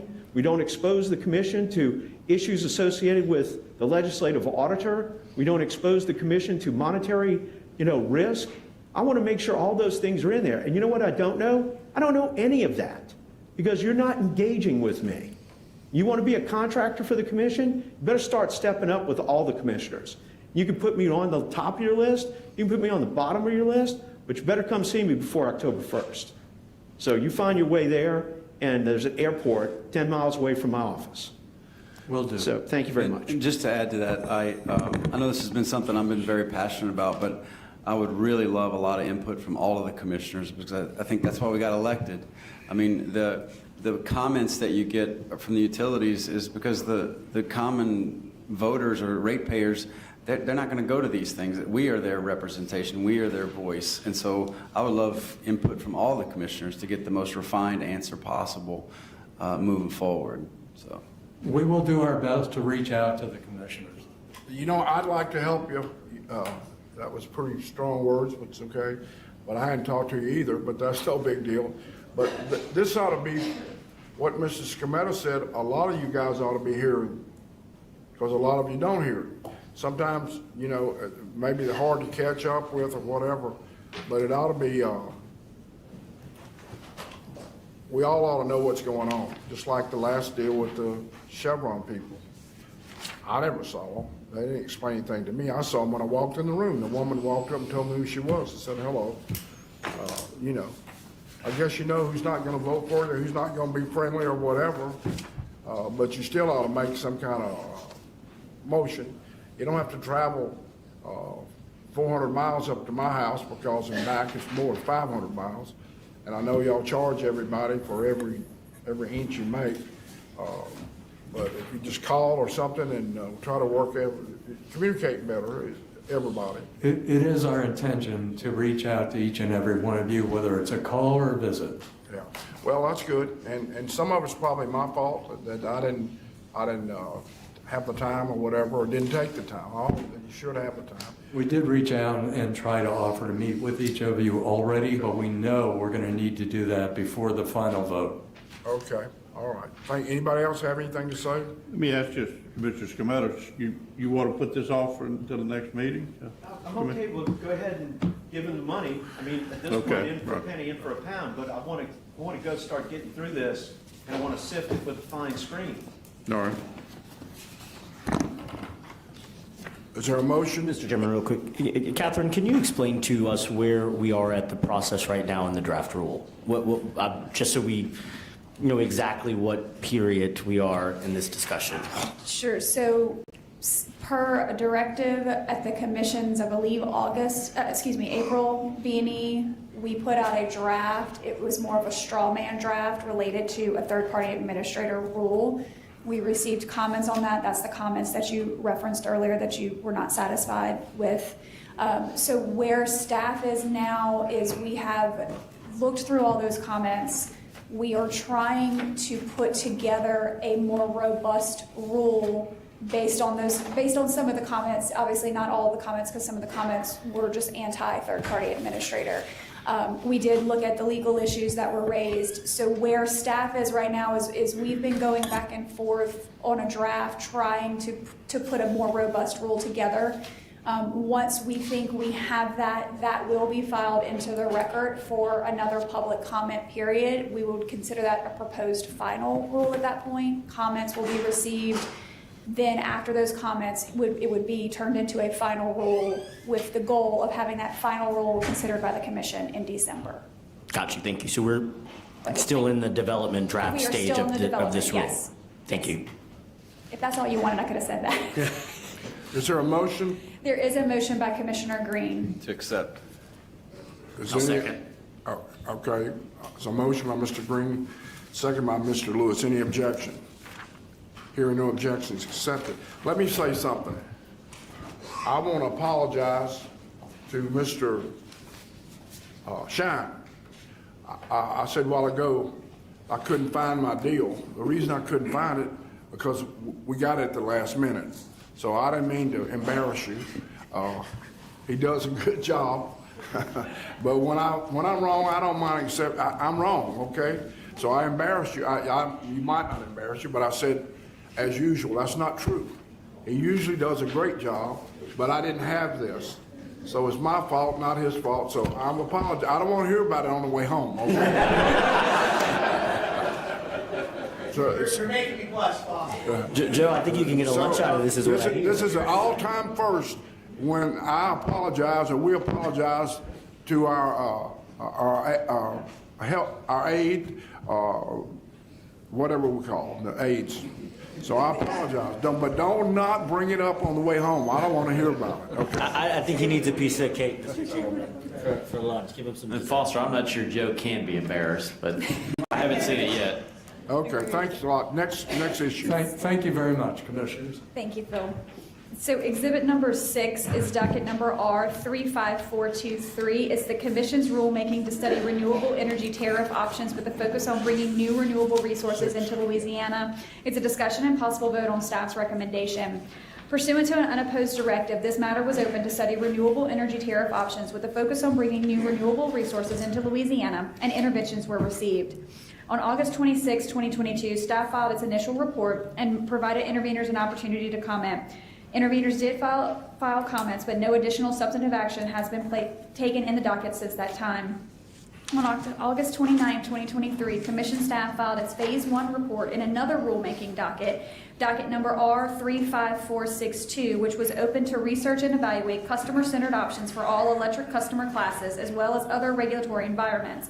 In that Phase 1 report, staff indicated that in previous dockets, staff consultants suggested that there be a requirement for all utilities to develop green tariff options for the benefit of the customers.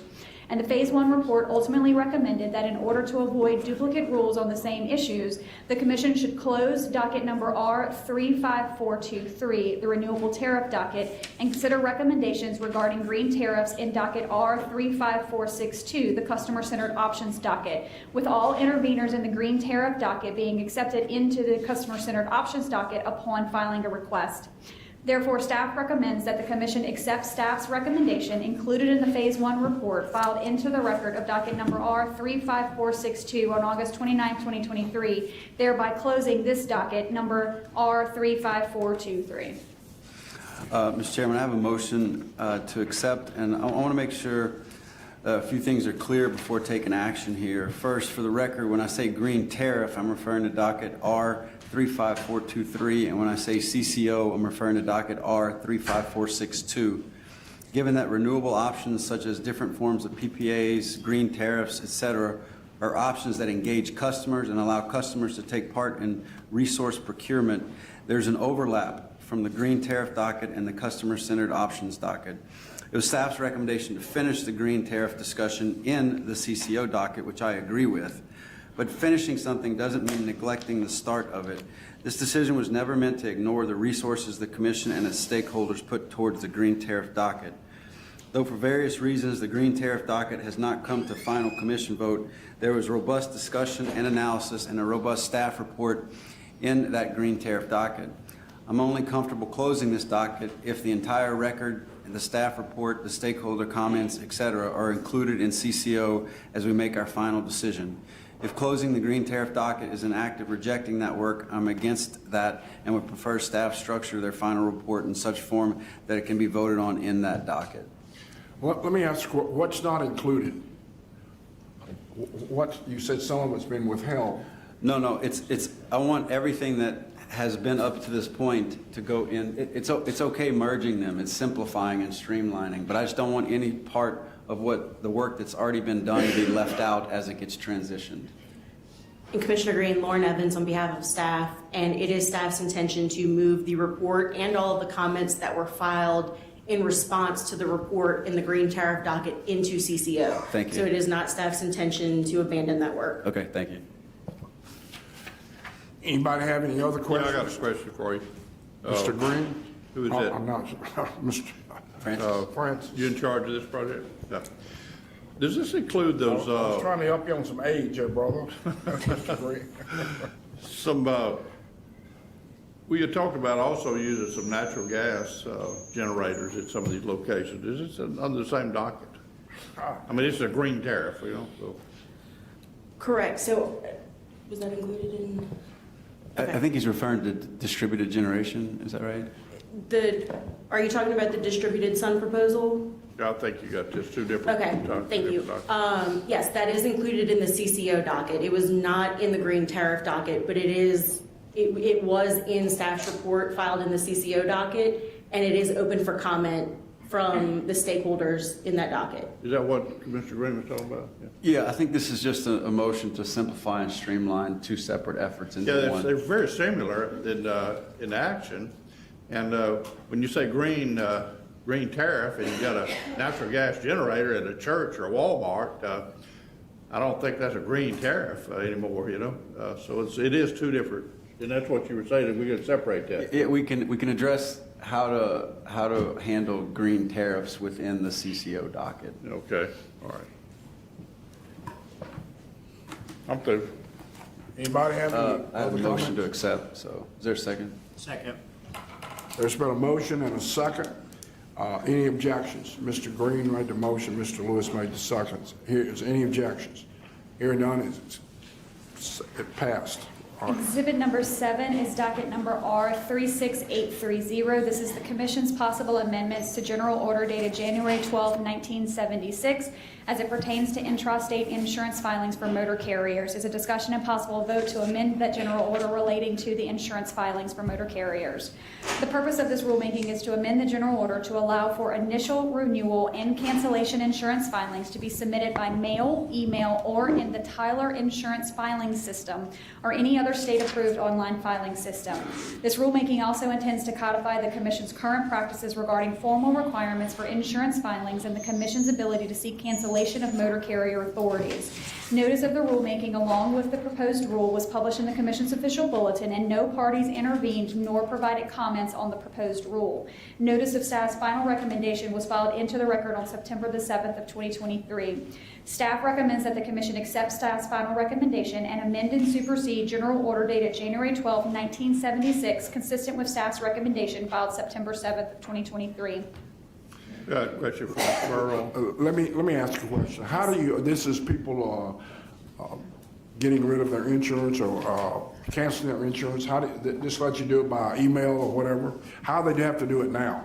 I'm going to defer to Tammy on that one. Good morning, Commissioners. Tammy Burrell on behalf of Commission staff. So currently, Say a motor carrier is going down the road, we regulate him. the He ones has that we insurance. regulate, And he gets out of business or whatever, and he wants to cancel. How do they cancel it now? Or he sells a truck or whatever. the underwriter that filed the initial filing while they were registered or during their registration process files what we call a Form K, which is a cancellation notice. And some documents have an expiration date in them depending on the type of insurance. In the past, we did not have a means of electronic filings for insurance. And this will definitely benefit the motor carrier when they're changing policies, renewing policies, or canceling policies, that we can put them all in the electronic filing system if the underwriters choose to do so. Yeah, that makes sense. Okay. All right, Mr. Burrow, let me ask you, is this a more user-friendly operation for the business people? Would you say yes? It's definitely more user-friendly for both the insurance industry and Commission staff. It also expedites filings. So in part, if a motor carrier cancels their insurance but is illegally operating over the highways of the state, the Commission can get that notice quicker and get that rectified to ensure we don't have motor carriers operating without insurance over our highways. Well, did these new ideas come from the motor carriers or from your office? Actually, the request came from the electronic filing system, They have been expanding to a lot of states. We've been using them since, I believe, 2000, if I'm not mistaken. They've been trying to get more insurance underwriters into this electronic filing. We have some that only do it by mail, and as you know, the mail is not near as reliable as it has been. We've seen a lot of filings that get missed, and we don't get them. So they're trying to get more underwriters to file electronically, but we found the benefit not only for the underwriters to file, but for us to make sure that those motor carriers' insurance is continuously on file. So it's just an upgrade because of modern technology changes, okay. Yes, sir. Thank you. Any further questions? Is there a motion? Accept staff report? Yeah, there is a motion? Yeah, I motion to accept. I'll second. There's a motion by Mr. Green, second by me, Foster, whatever. Chairman. Chairman, yeah, there you go. No objections?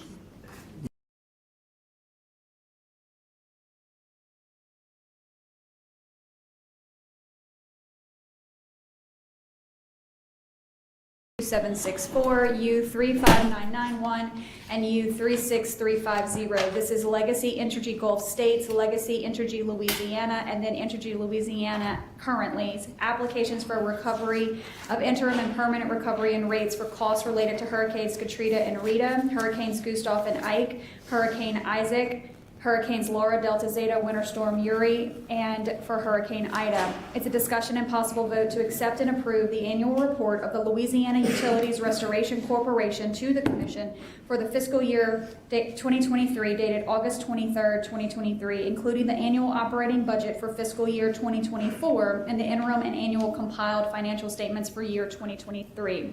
As required by order numbers U29203, U30981, U32764, U35991, and U36350, as well as the restoration law now codified as revised statutes 1311 through 1343. The Board of Directors of the Louisiana Utilities Restoration Corporation submitted its fiscal year 2023 annual report to the Commission on August 23rd, 2023. Overall, therein, the board reported on the following topics: status of and ongoing compliance activities related to the associated storms named and their bond securitizations, status of Entergy New Orleans' Storm Reserve Fund securitization, status of Entergy Louisiana's Hurricane Ida securitization, status of reports from and submissions to the Louisiana Legislative Auditor, ongoing activities required to maintain LERC's corporate status, and matters reported to the LERC's Board of Directors during the fiscal year ending June 30th of 2023.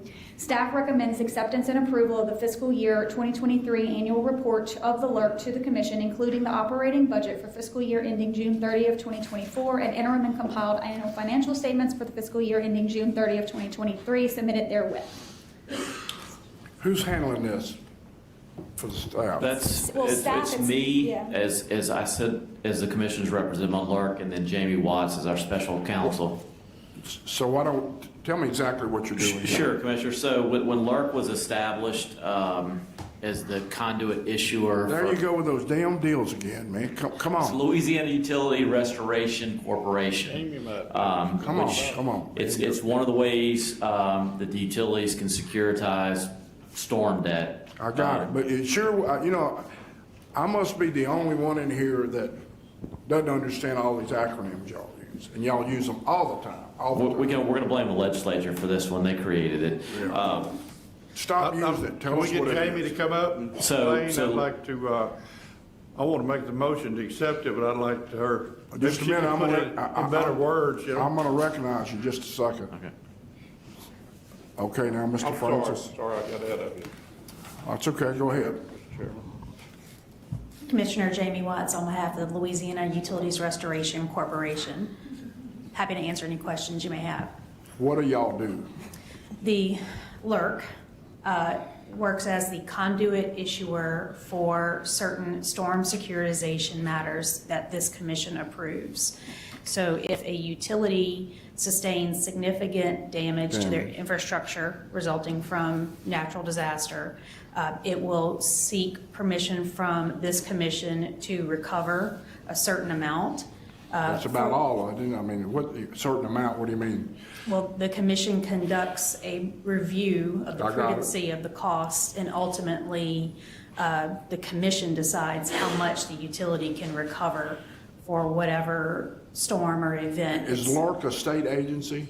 It is a political, a public instrumentality of the state. And who pays for the salaries, et cetera, all expenses? There are no employees of the LERC. They hire professional service vendors such as Long Law Firm as counsel, and there's That's where you accountants. come in. That's correct, yes, sir. So they hired And the y'all, costs are paid through the transactions. they hired y'all to grade the papers of all the big companies that come to you and say, this is how much we lost, and they give Actually, it to you. sir, that the commission does that. The LERC is just a party to the transactions. So what do? Look over the numbers and see if it's correct? We do two things. So we maintain the entity's status as a corporation. So everything that goes along with normal corporations such as budget, financials, Secretary of State annual reports, reporting to this commission, because this commission is the regulator of the LERC. And then when there is a specific transaction, the LERC serves as the actual borrower. And so we participate in the development of the transaction documents and in that process as well. Your law firm gets paid, but not LARC. The LARC doesn't pay you, the law firm. For the services you render, you get paid to grade the papers, right, basically. I get paid to represent the entity, yes, sir. And Commissioner, there was a series of similar questions, I guess, about 4 or 5 years ago at one of the LERC meetings from one of the board members. And I think it was the way it was described that the entire LERC lives in a box. There are no employees, there's no location. It's this instrument that was created by the legislature to perform these functions Jamie's talking about. And there's a representative of the House, the Senate, the Treasurer's Office, and the City Council of New Orleans, as well as myself, and then one at-large member who's actually served. We were joking, I think, through 3 or 4 governors now. The same guy's been appointed.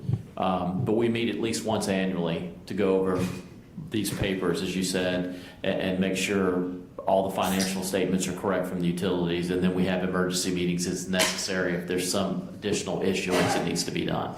So basically, you really have, when utility companies give you the bill, they're giving you the bill to be paid on, right, basically. Their damages. So, yeah, well, to James' point, the commission has approved all those numbers. So once that number gets approved, whatever the dollar figure is, the bonds are sold. LERC is the conduit issuer, and that's so there's certain tax benefits that can flow back to the ratepayers. But then, so let's say it's $1 billion. That $1 billion is going to flow through over so many years, and that's where the audits are, making sure the proper amounts being collected, the proper amounts being remitted. And that's why, if you notice, this goes all the way back to Katrina Rita. So you still have some money flowing back to ratepayers as benefits from that storm, and that's one of the functions LERC provides as well. Our different experts that are performing that work for us. Can I call up Emery Belton? Because I know he's involved in the statutory element of this. Is Emery here? Yeah, could you come up just to, throw your 2 cents in for us? And Commissioner, go ahead. if I may, what's on the agenda and before this commission today is acceptance and approval of an annual compliance report. Okay. This only reports on the activities of the entity in general as a corporation, and specifically with respect to the different transactions that either this commission or with respect to the Entergy New Orleans transaction, the City Council has approved. This is not a new transaction. This is not asking for any money. This is simply reporting to the commission as our regulator on the activities that the LERC entity has accomplished over the last year. That's what he was talking about, once a year. Yes, sir. You can think of it kind of like a compliance filing. Yes, sir. Do what? It's kind of like a compliance filing. It's them complying with the order. I'm with you. Go ahead. Mr. Bell. Good morning, Commissioner, Chairman, and members. I'm probably one of the, Emery Belton. I'm here representing, I'm not sure who, I guess, history. History. I'm a history professor. There are a few of us gray hairs in the room, I guess, are around when this law was passed, but not too many of us are left. As was mentioned, this law was passed in the wake of Hurricane Katrina to provide a lower cost mechanism to fund storm recovery. Prior to the creation of this mechanism, the way storm recoveries are typically gotten back by the utilities is they pay for the restoration.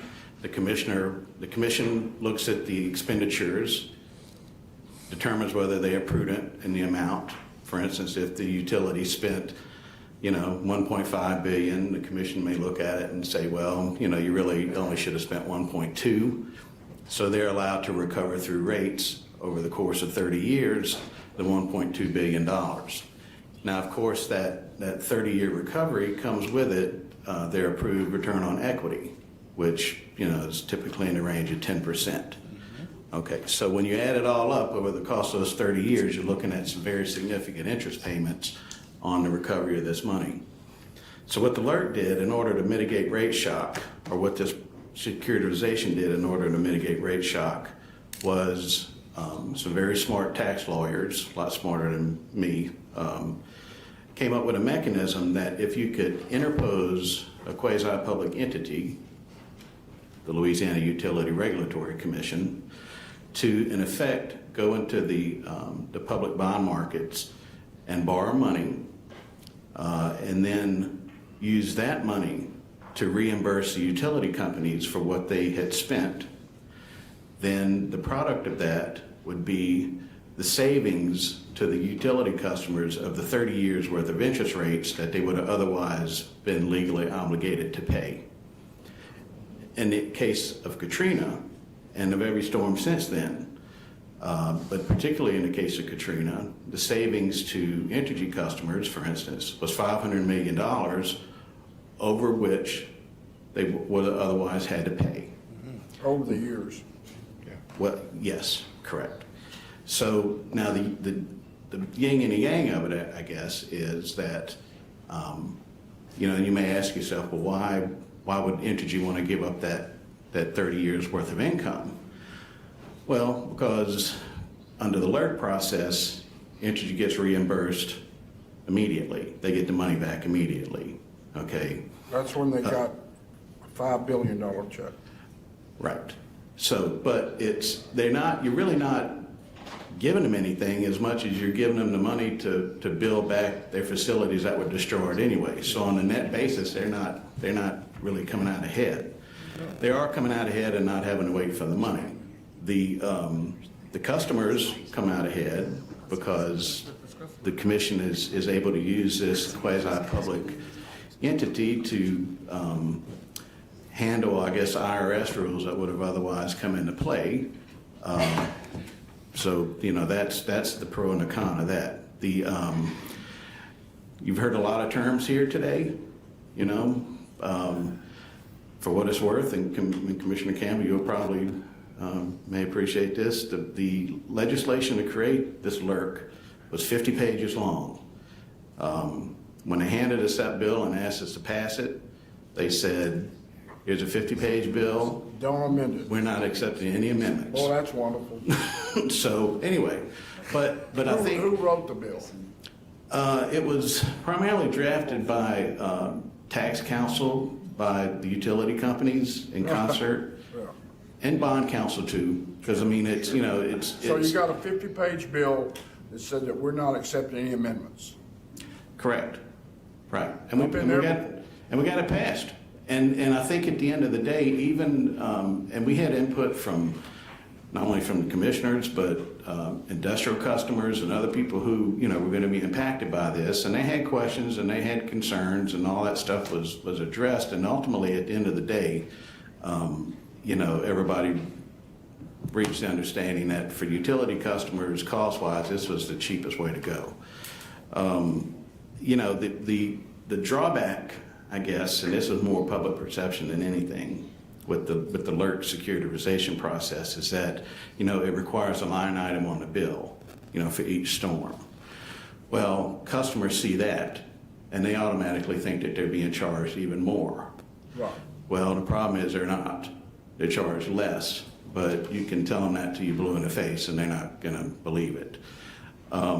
That was, the subject of a lot of discussions that we had in front of the legislature when we were talking about that, because the legislature itself was very sensitive to the fact that they would be viewed as having a hand in putting extra charges on people's utility bills.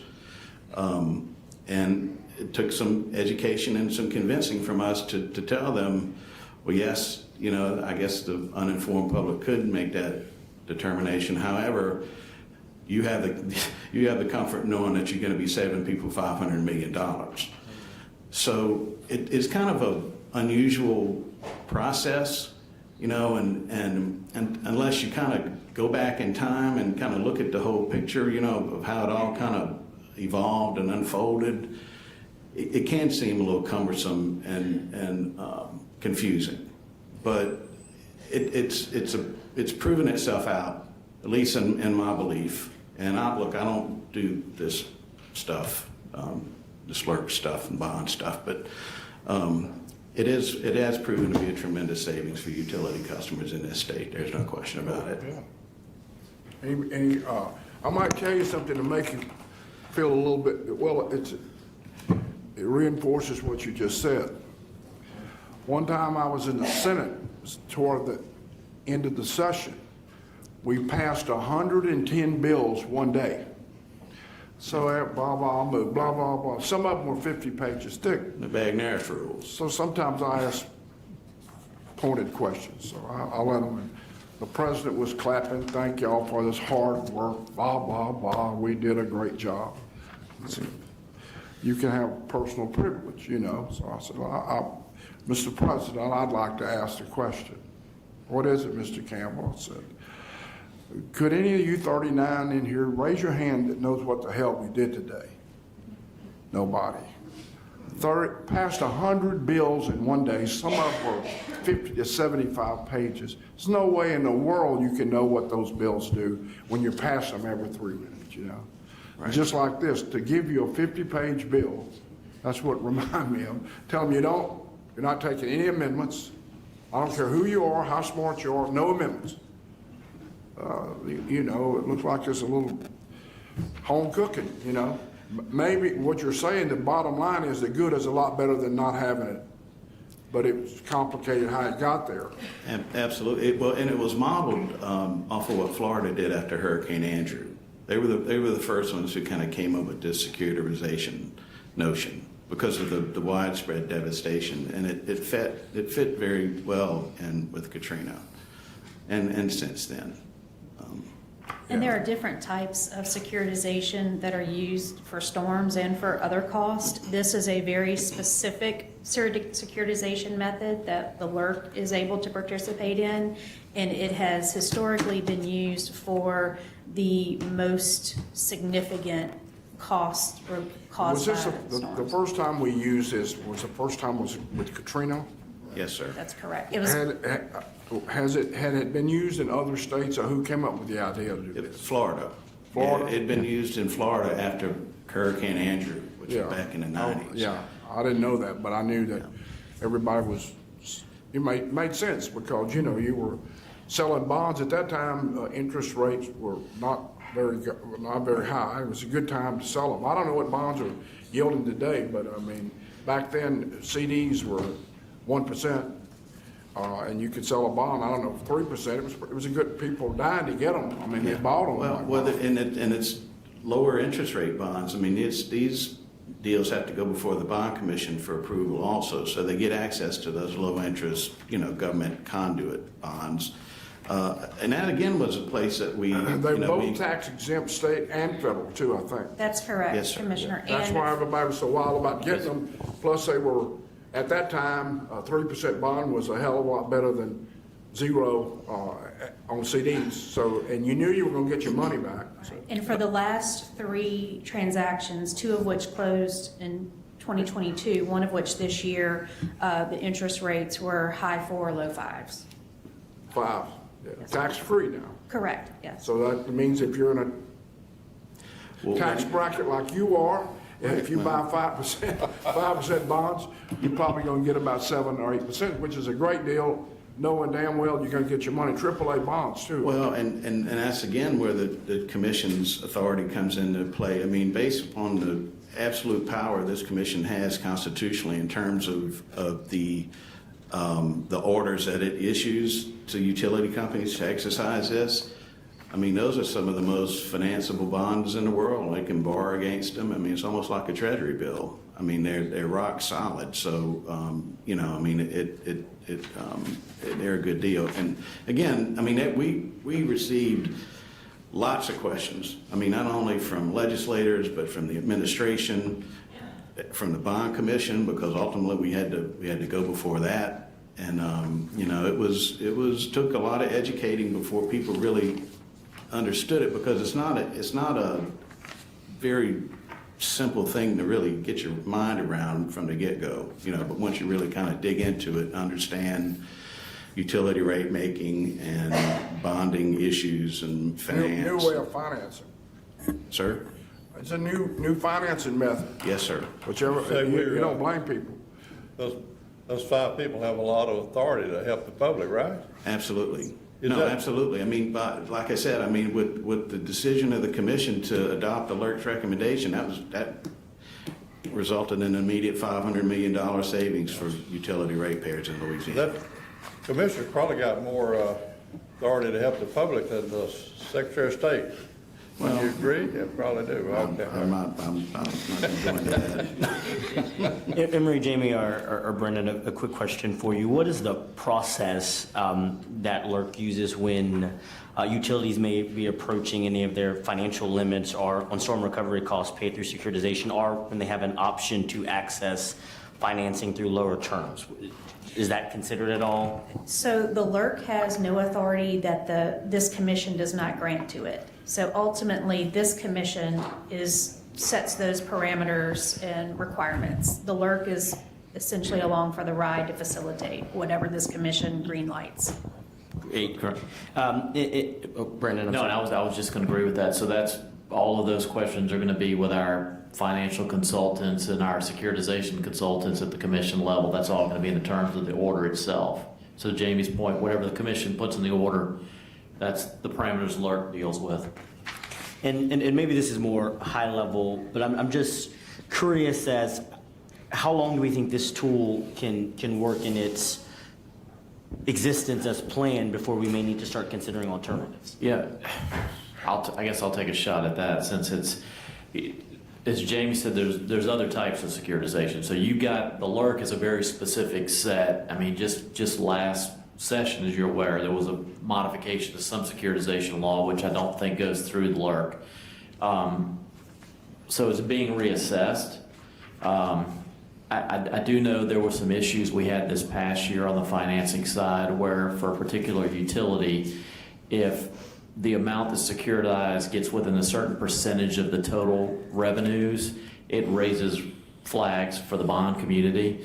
Total amount of the customer bills, a certain Correct. percentage. So like let's say it's 10% of the bills are on securitization charges, and I don't know if I'm just throwing that number out there, but I think it's around there. The bonds are no longer as attractive to the financial community. So the market itself may put certain restrictions on there where this just won't work when you get over that level,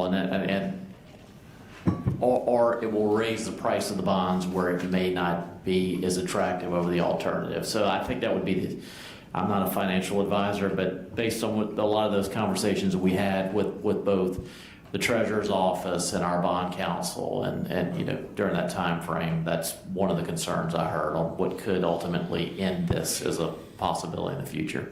And that relates to ratings for the transaction. Rating agencies evaluate the transactions, and they have to, per statute and per this commission's financing order, they have to be AAA rated. And so those are considerations that are taken into account when those rating decisions are made. Is there any further questions? No further questions. Thank you very much. Is a motion to accept? There's a motion by By Vice Chairman Mr. Francis. Second.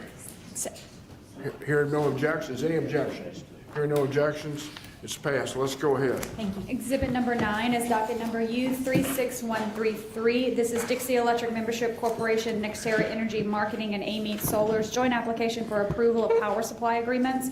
It's a discussion and possible vote on a budget increase for Stone Pigment and United Professionals Company due to a scope expansion. Order number U36133 was issued November 11th of 2022, certifying DIMCO's power supply agreements, including a solar power purchase agreement with AMEET Solar. UPC and Stone Pigment were retained via RFPs to assist in this docket. On August 22nd of this year, DIMCO and AMEET Solar filed a motion for approval of a second amendment to AMEET Solar's power purchase agreement, wherein the parties are requesting the Commission approve an amendment to the solar PPA based on price increases and limited availability of certain materials, which they indicate are needed to complete the construction of the project. The parties' request to amend the solar PPA was not contemplated when UPC and Stone Pigment were initially retained by the Commission in April of 2022 and April of 2020 and February 22, respectively. As a result of the parties' filing, staff solicited Stone Pigment and UPC for additional budget to cover the review and analysis of the request. Stone Pigment's response to that solicitation was $46,500 in fees and no additional expenses, and UPC's response was $25,000 in fees and $500 in expenses for a total budget not to exceed of $25,500. Staff recommends that the Commission approve the budget increases for Stone Pigment and for UPC due to the scope expansion in docket number U36133. Move to accept staff recommendation. A motion and a second by Mr. Lewis. Motion by Mr. Scamato that we accept staff recommendation. Here are no objections. Pass the motion. Exhibit number 10 is docket number U36169. It's SWEPCO's application for authorization to install advanced meters in accordance with the Commission's general order dated September 22nd of 2009. It's a discussion and possible vote pursuant to Rule 57 on a stipulated settlement, and is at the request of Chairman Campbell. On October 4th of 2021, SWEPCO filed its application seeking approval of a deployment of advanced meter systems in accordance with the Commission's general order. The application included a Phase 2 for expedited consideration to deploy initial meters, and then a Phase 2 request for full deployment of AMS meters. Notice of the application was published in the Commission's bulletin, and the Alliance for Affordable Energy intervened. On November 17th of 2021, the Commission approved SWEPCO's Phase 1 request to begin deployment of meters of up to 12,000. And then on April 22nd of 2022, SWEPCO filed testimony and exhibits in support of its Phase 2 application seeking full deployment of its advanced meter system meters. Following discovery and the filing of direct testimony, staff and SWEPCO reached an agreement and executed a stipulated settlement, which was filed into the record on August 24th, 2023. The Alliance does not object to the settlement. The settlement recommends that the Commission find SWEPCO's application to be in compliance with the Commission's AMS general order, subject to terms of the settlement, which does include that SWEPCO's request for approval to recover its estimated reasonable and necessary cost incurred in deployment through a surcharge tariff of approximately $67.985 million over 8 years, and that SWEPCO will allow customers to access their data directly from the SWEPCO platform and share their AMS data. Staff recommends that the Commission, 1, exercise its original and primary jurisdiction pursuant to Rule 57, and 2, accept the uncontested stipulated settlement filed into the record on August 24th, 2023. And we do have a yellow card for a person that wishes to speak on Move this to bring the matter. matter up at Rule 57. Second. It's a motion by Mr. Scamato and second by Mr. Francis to bring it up on the Rule 57. Mr. Lewis, you have a question? Yes, is there someone from SWEPCO present? And also bring it up to move to approve the staff recommendation. Just to bring it, put it on the floor. There's a motion. We'll let him get through talking. Sure. Well, just technically just put a motion on the floor. That's Okay. I understand Bobby Gillum's got the COVID? Yeah, Bobby's got COVID. Guys, please introduce yourselves for the record. John, the clipboard. Tom, yellow card. Jonathan McCartney, Tom Bryce. And thank you, and I'm not opposed, there's just some questions that I want to ask for clarification. So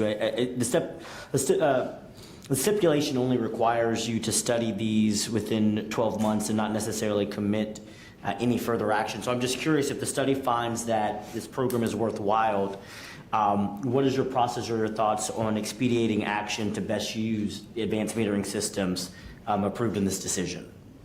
Yes, sir. So the company, good morning, Commissioner Lewis. Thank you for your question. The company will install these meters out of a need.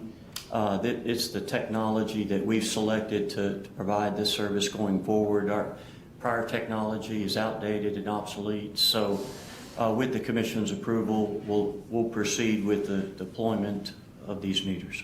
Thank you. And the only other question I have is about the engagement of your customers. I know that the stipulation, refers to just a minimum of 2 public meetings and review of engagement materials. Are there anything you're planning to do or conversations that would go beyond that commitment to ensure that customers are informed and engaged in this process? Thank you for that question, Commissioner. So that's the plan for communicating with the customers, a plan that was reviewed by staff or will be reviewed by staff, and to the extent they see modifications needed, they would propose those. Great, thank you. And Commissioner, there will also be flyers that will go out to customers to notify them through the mail, and proposed flyers in the different languages, all as required by that customer engagement plan. So customers would be notified of it, and also would have access to that notification on the website when they go to pay their bills. So there are multiple avenues for outreach to customers to notify them of the program and the benefits of AMS for customers. Perfect, thank you. Is there Mr. Do you still have the option to opt out on smart meters? Yes, Commissioner, there is still an option to opt out for those customers that choose that. Do we charge them extra for that, though? Yes, sir. There is a nominal fee to opt out. Okay. We don't expect that percentage of customers to be significant. Was it about 0.5%? If that, more than likely less than that. What about the 276 thereafter? How long is thereafter? Sounds like a long time.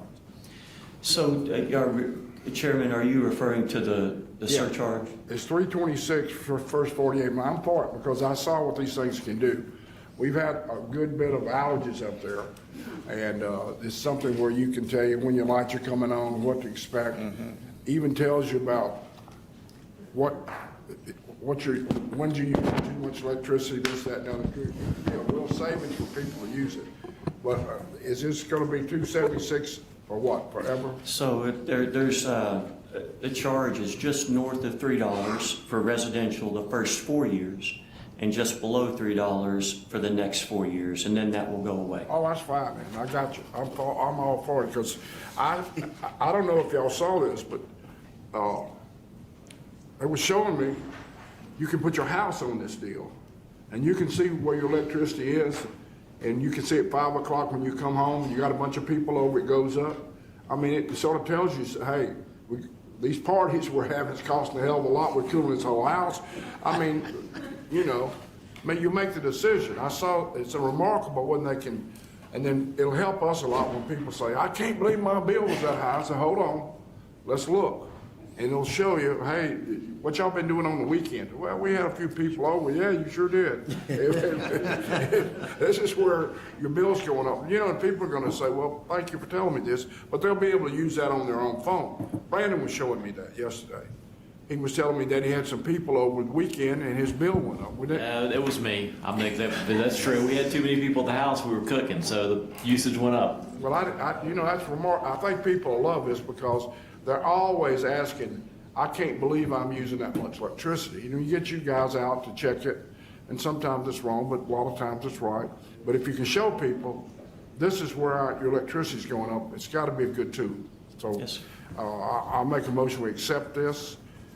Second. Second by Mr. Scametta.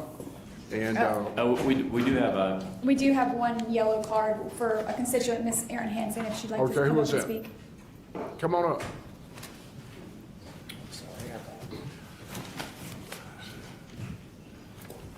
You against or for? For it. For it? Well, hallelujah. My name is Erin Hansen with Together Louisiana. On the morning of June 16th, very early in the morning, a storm came through Shreveport, and about 200,000 people lost power. Right. And say it again? 250. 250, 250,000 people.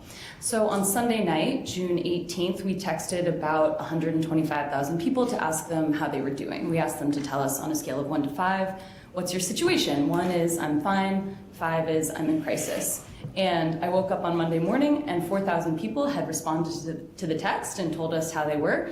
And of those 4,000, about 850 people were in crisis. And so our sister organization in Shreveport, North Louisiana Interfaith, activated and immediately started reaching back out to those people to check in on them.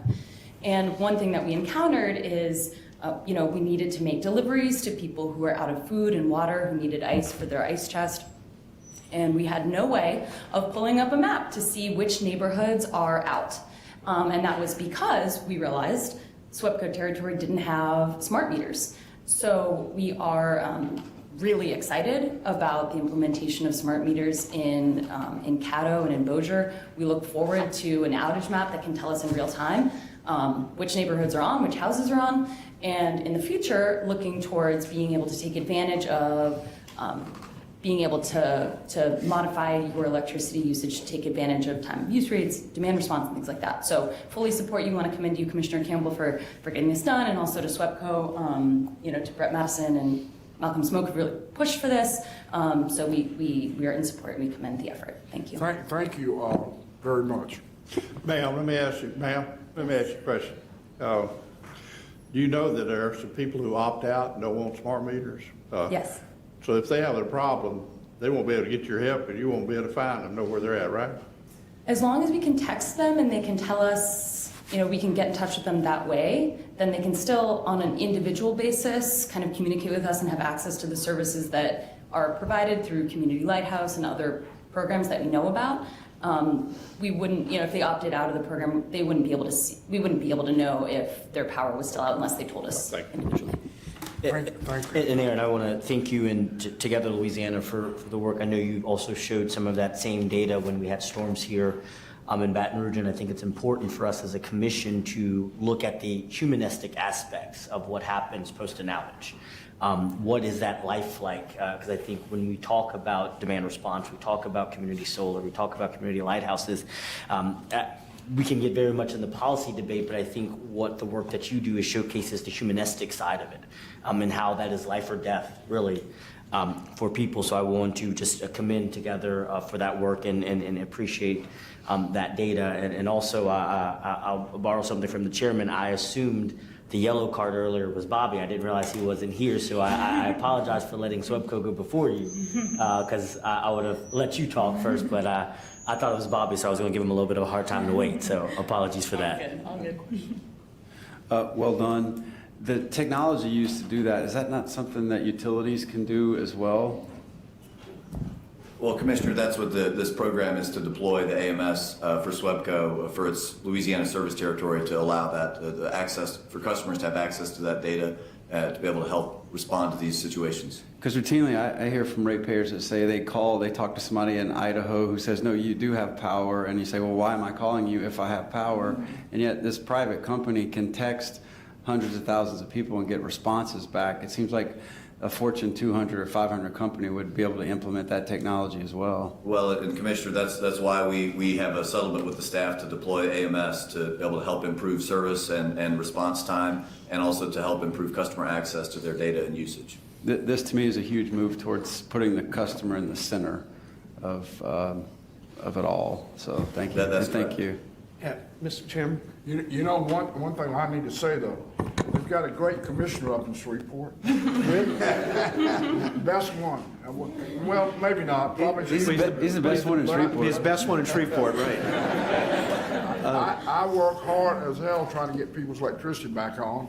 People call me at 2 o'clock in the night, and I'm glad. I'm nice to them. I say, glad. I know it's 2 o'clock. Sure nice you call. But anyway, we work together, and I know the president. Poor old Malcolm, when he was here, I'm going to tell you this story. I might have said this one time. Malcolm, we were 2 o'clock in the morning or 3 o'clock. A man called me, and he said, Mr. Campbell, it's 3 o'clock. I said, yeah, I know. He said, I have no electricity. I said, well, what can I do? He said, my wife, I might have told you this story. It's true. My wife is paraplegic, and she's crying right now, and she can't get her to sleep. So I called Malcolm at 3 o'clock. I said, Malcolm, you got to do something. That man called me back at 5 o'clock. He said, Mr. Campbell, it's 5 o'clock. I said, well, how you doing? He said, I just want to thank you. I gave my wife a bath, and she's sleeping like a baby. I mean, I don't mind calling the president at 3 o'clock. That's her job. That's my job. But sometimes you get these calls, and people in terrible situations. And that guy was so nice, he called me back at 5 and told me his wife was sleeping because he was able to give her a bath You know, so SWEPCO is okay. I give them help when they need it, but I do call on them, and we try to answer all the calls. But we had 250,000 people out. The news that night said we have possible thunderstorms at 10. The next morning you wake up and it was 250,000 people out of electricity. Now, that's not just from when, and we never had that happen before. But anyway, that was just a story there. What the hell, you know? Jim? Yeah.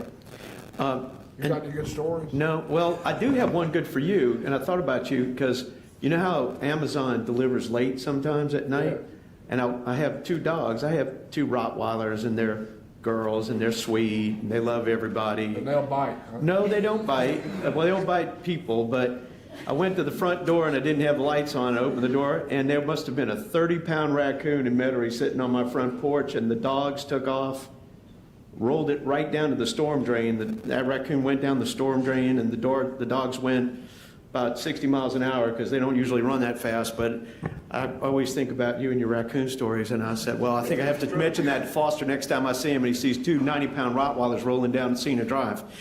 So, but no, what I was saying is, and we talked about this with the staff before, you know, and modern mapping technology is what we once made a directive about the companies interacting with a common file marker to where the state could have its own mapping system to show outages on a statewide basis. And this is something that we've done maybe 10 years ago, and but maybe the technology wasn't really widely available. But since we have all of these companies now having outage maps, and even with the movement towards and it might be super beneficial to the co-ops that are now grouping together to having common activity between multiple co-ops, to have the outage maps unified to where common reporting electronics to where the commission can then have it as well as on its website to where they have their own, and we also have it on the state level.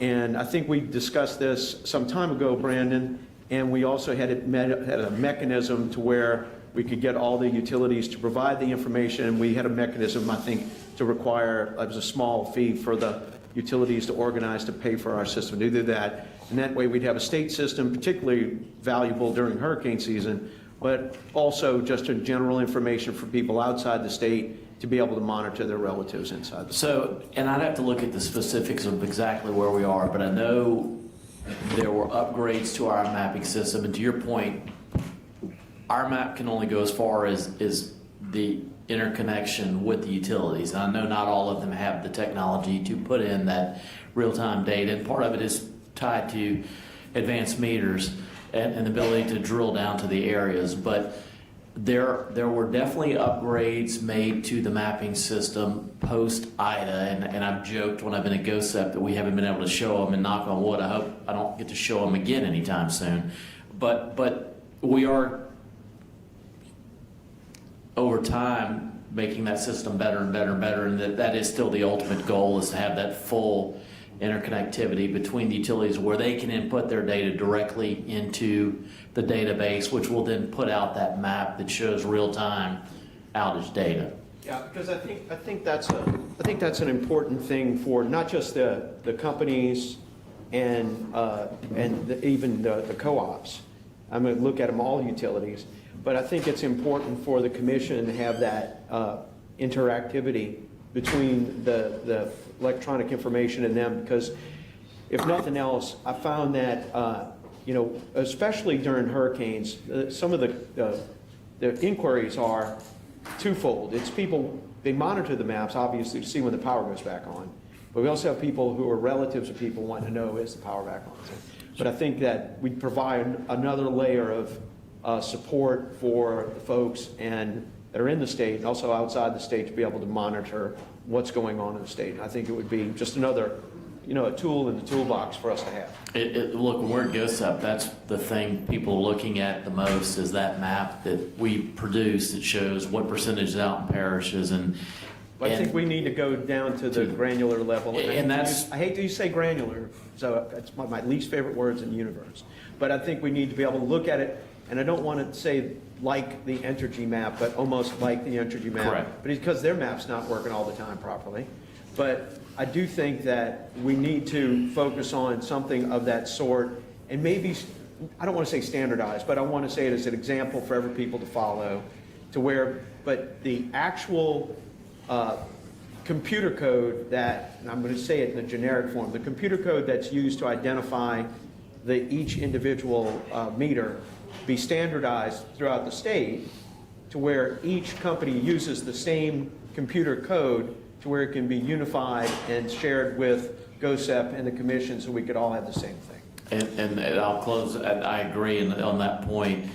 There are so many things at GOSEP and at the state level, and even at the federal level, that are tied to outages. So whether it's getting the hospitals or the shelters up and running as priorities, but also a lot of the disaster recovery benefits are tied to the duration of outages. So it's important to track all of that for lots of purposes. Well, so that's our goal. Well, I think we can do it. I just think we just have to, let's just say lean into it.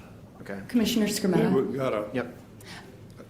May I just express my support for a statewide outage map? Together Louisiana is... I'm shocked.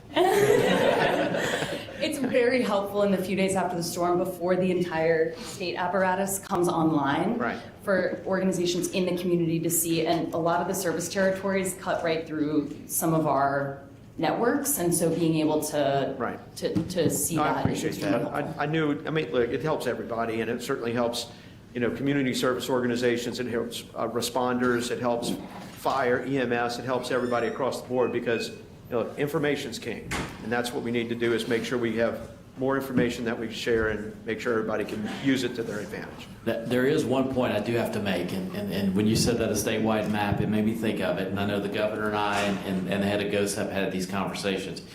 Any map we produce, we do have to be cognizant of the fact that it's only going to be from the people we regulate, so it won't be a true statewide. It won't capture Energy New Orleans, and it won't capture any of the municipal run systems. If they choose not to be regulated, that's their problem. Yep.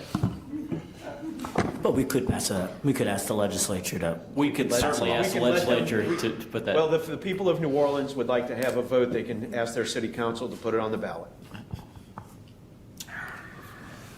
Good job. Save 20%. So we have a motion and a second. Hearing no objections, I think we're good. Chairman? Okay. It's passed. Okay. No objections, no objections. Exhibit number 11 is docket number U36174. This is SWEPCO's application for recovery of certain storm damage costs incurred as a result of Hurricane Laura and Delta and the February 2021 winter storm event. This is a discussion and possible vote on a budget increase for Stone Pigment and United Professionals Company due to a scope expansion. The Commission issued order number U36174, which authorized SWEPCO to recover distribution and transmission O&M costs, as well as required SWEPCO to apply to the Commission for a Phase 2 recovery. On July 31st of 2023, SWEPCO filed its Phase 2 filing and included an additional request to recover storm restoration costs associated with the June 2023 storms. SWEPCO indicated it included these costs in its Phase 2 filing as it was the most efficient and cost-effective path for recovery of those 2023 storms. SWEPCO also proposes to establish a storm reserve of $150 million that the company could draw down on once the June 2023 storm costs are reviewed and approved. SWEPCO's request to recover these storm costs and a storm reserve account were not contemplated when Stone Pigment and UTC were retained at the Commission's December 2021 B&E. Further, at the August B&E, Chairman Campbell requested staff to examine SWEPCO's SAIDI and safety numbers in this docket and to compare the same with the national average. As a result of this scope expansion, staff solicited Stone Pigment and UPC for additional budget. Stone Pigment responded with $125,000 in fees and no additional expenses, and UPC responded with $82,500 in fees and $2,500 in expenses for a total budget not to exceed of $85,000. Staff recommends that the Commission approve the budget increase of Stone Pigment and UPC due to the scope expansion in docket number U36174. Is there, one thing I want to say, you did put that in there, Brandon. I think before we start giving all these people raises or whatever, they ought to look at all these statistic that talks about how many people have been out for so long and how fast they get back. What do you call them? SAIDI and safety. Yeah. So the D is duration, the F is frequency. That's the best way to remember it. Good old acronyms, right? But anyway, you have a way to find out if these people are doing a good job or average job or poor job. And before we give everybody any money here, we ought to be seeing that those acronyms are correct, and do they get the people back on time? And if they do, that's good. If they don't, that's not good, and they ought to have to pay for that. We got standards to go by, and they ought to be up to snuff. Okay. I would make a motion to accept staff recommendation. Second. Second by Mr. Scametta. No objections. Is there any objections? No objections. Item passes.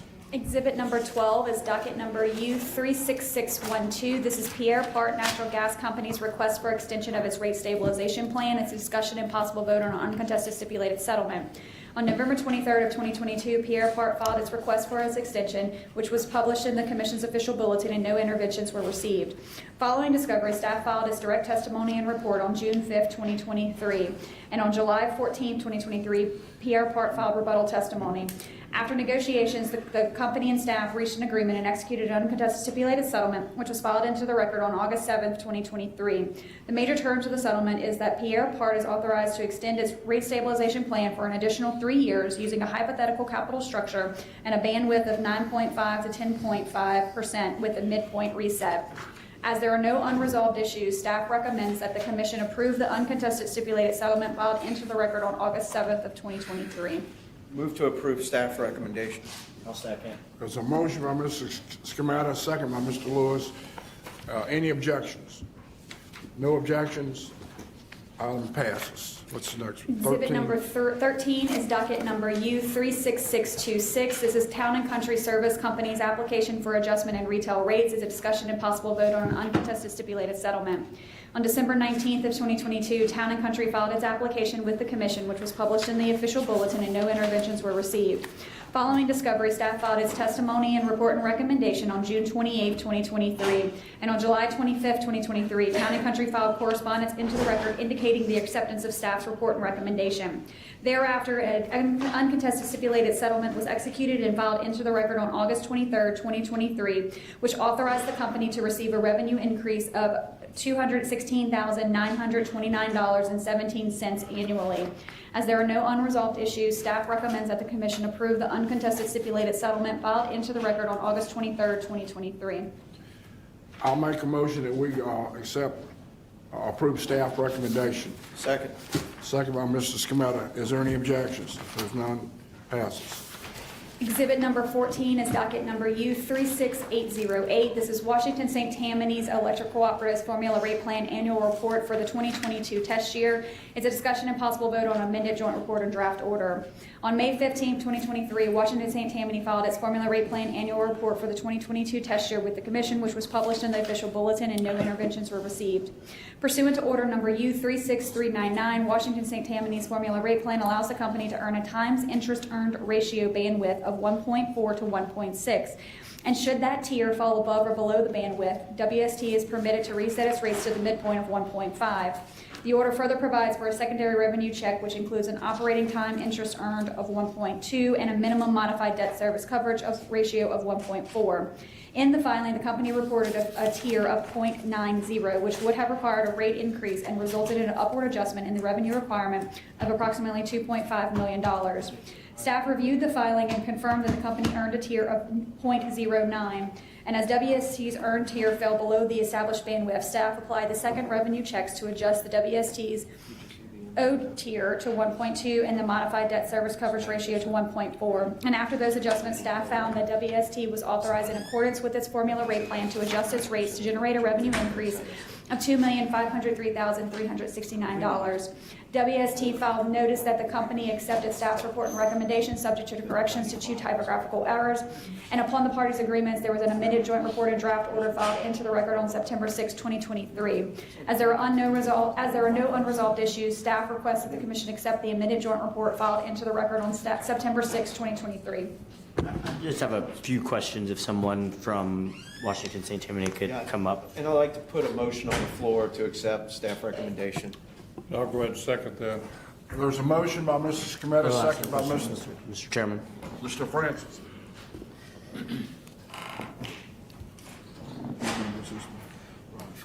14? Yeah, I got you. It's 14. Hi, Kara Cantor on behalf of WST, and I have with me Dane Hocott, the GM of WST. Who is he? The GM, General Manager. General Manager. Okay, good. And these are just some clarifying questions from my understanding. Can you tell me why the interest expenses were so much higher for these repair? The interest rates? Yes. So interest, due to inflation and the rising cost of interest rates at the national level, our interest went from 2% up to about 7%. So it's a national issue. And I guess just from my understanding, how does the future reimbursement from FEMA affect rate increases associated with the higher interest? Is that included at all, or is that? It's not in this time, at this time. So if we were to receive any reimbursement from FEMA, that interest is already paid. So we would have to, if it were reimbursed from FEMA, which I'm not aware that it has ever been reimbursed from FEMA, there's talk that it may be. If it were, then that would go back into the formula rate plan. Perfect. Well, great. Thank you. Your interest, I didn't hear your answer there, the answer he gave you. How much has your interest gone up from what to what? It went from 2 to 7%. 2 to 7? Yes, sir. I don't think, since I've been here, I've never seen a jump like that. That's a lot. It is. Over what period of time was that, when did the rate start going up? That was within a year. So it's due to the funds that were borrowed to restore power during Ida. So it's short-term investments or short-term loans that have variable rates. So it goes up very quickly. And as soon as we receive the money from FEMA, then we'd be able to pay those off. Okay. Anybody have any questions? There's a motion. Is there a motion, or I'll make a motion? There's a motion and a second. There's a motion Is by there a Commissioner second? in a Okay. second. Is there objections? If there's no objections, item passed. Number 15, right? Thank you. Exhibit number 15 is reports, resolutions, discussions, and votes. There is a report, excuse me, there is a report from staff on RDOF funding status, and that's just going to be a quick update by myself. Of the 13 companies that the commission granted ETC designation to for RDOF purposes, 9 have filed the requisite quarterly report. The two of the companies that are non-compliant filing the quarterly report have still not received FCC funding, so that's why they haven't filed anything with us. Of the 9 that did file their reports, 4 have started deploying fiber into certain areas within their awarded census blocks, ranging from about 10 to 45% complete. Some of those locations are already being served, and approximately 1,800 subscribers to date across those 4 companies. So we're slowly getting there. I think part of the problem that my personal opinion is the RDOF funding comes in monthly distributions for the next 10 years. So depending on the amount of funds that the company is receiving, they could be getting a small amount per month, and that could slow down the process of deploying it out. Is the RDOF set up to where it's basically a payment towards like a loan guarantee? That they go borrow the money and they allocate the RDOF to pay the loan? How do they set it up? That's a good question that I can get back to you on the Okay. specifics on how that is, but I can certainly look into the specifics of each of the I applications. can't imagine the RDOF payment is a good way to run it. I would imagine they're better off borrowing it Having it and then, they'd yeah. RDOF be a set payment towards their debt. So, but anyway, if you could find out, that'd be great. Yes, sir. Also on exhibit number 15, there is a resolution. It's a resolution showing support for state legislation in the 2024 session to support a tax credit for the purchase of electric generator systems to ensure services to the communities of state during power outages. We do have a yellow card. Would y'all like to hear from Ms. Hanson first, or would you like me to read the resolution into the record? Whatever. Read it in. Read it in first? 1 second. So the proposed resolution is as follows. The Louisiana Public Service Commission regulates, pursuant to its constitutional authority, the rates, terms, and conditions of service of both investor-owned and not-for-profit electric utilities, providing service to industrial, residential, and commercial customers within Louisiana. Whereas the electric utilities under the Commission's jurisdiction provide service in areas of Louisiana that frequently experience extreme weather conditions, including hurricanes, tornadoes, and floods. And whereas the Commission and the electric utilities are unfortunately experiencing in the impacts these extreme weather conditions have on the generation, transmission, and distribution systems of said electric utilities. And whereas given the impact these events have on residents and businesses seeking to repair and restore after such events, power outages not only delay these efforts, but also hinders Louisiana citizens from receiving vital goods and services. And whereas while Louisianans are familiar with electric generator systems in times of power outages, not all are able to afford such systems. And whereas having more businesses with electric generator systems would allow not only those businesses to have power, but also be available to provide vital goods and services to the surrounding community, while the overall electric service to the area is being restored. Whereas uninterrupted access to goods and services during an outage, especially outages lasting more than a few hours, can mean the difference between survival and not. Whereas the Commission recognizes the social benefit that can come from local businesses having electric generator systems in place. And whereas the Commission recognizes the resiliency that comes from local businesses having electric generated systems in place. And whereas the Commission has been working with and will continue to work to ensure that the electric utilities under its jurisdiction provide safe, reliable service to Louisiana citizens at the lowest reasonable cost. And whereas the Commission continues these efforts by supporting local businesses to secure electric generator systems that would provide social benefit and resiliency after extreme weather events by ensuring services to the communities are met during power outages, now therefore be it resolved that the Louisiana Public Service Commission supports, urges, and requests that the Louisiana Legislature during the upcoming 2024 legislative session consider passing a tax credit up to $10,000 for the purchase of an electric generator system for those businesses that provide vital goods and services such as food stores, pharmacies, and fuel stations. I ask for support for the resolution. We have legislators who are requesting support for this, from us for this, to bring in the 2024 session. These facilities would continue to act in commerce during outages, and it would help with an offset of a fiscal note and justify the tax credit. So this would be a step forward in helping to keep communities active, particularly at times when there are no evacuations and folks need some services. We had a lot of stranded gasoline in the ground in Jefferson Parish and Orleans Parish during Ida, and unfortunately, we had a homicide take place at one of the gas stations because of stranded assets in the ground. So I think it's a good thing for us to move forward and help the communities become more resilient through these type of actions. So I appreciate the support for this. Commissioner, can I ask a technical question for you? The resolution says for the 2024 session, but the legislature, as my knowledge, it would be in a regular session, so they would not be eligible to pass a tax credit in 2024. So should we encourage the 2025 session, which would be a fiscal session that would allow tax credits? I was told by one of the legislators to do it this way, but so I would just go with it this way. They can modify it however they want. Yes, I know. I just wanted to. Right. Yeah. I had this discussion with one of them, and they said to do it this way. So I would just go ahead and hand it to them the way they asked. Yes, I just wanted to state that just for the commission. They have fiscal versus regular legal, so I'm with you, but this is something the way they wanted it, so. Absolutely, thank you. And some other comments. Well, I appreciate their sentiment. I think some of my friends across the legislature know how much of a fiscal hawk I am about our tax exemption budget, which is growing astronomically and not investing significantly into our resources.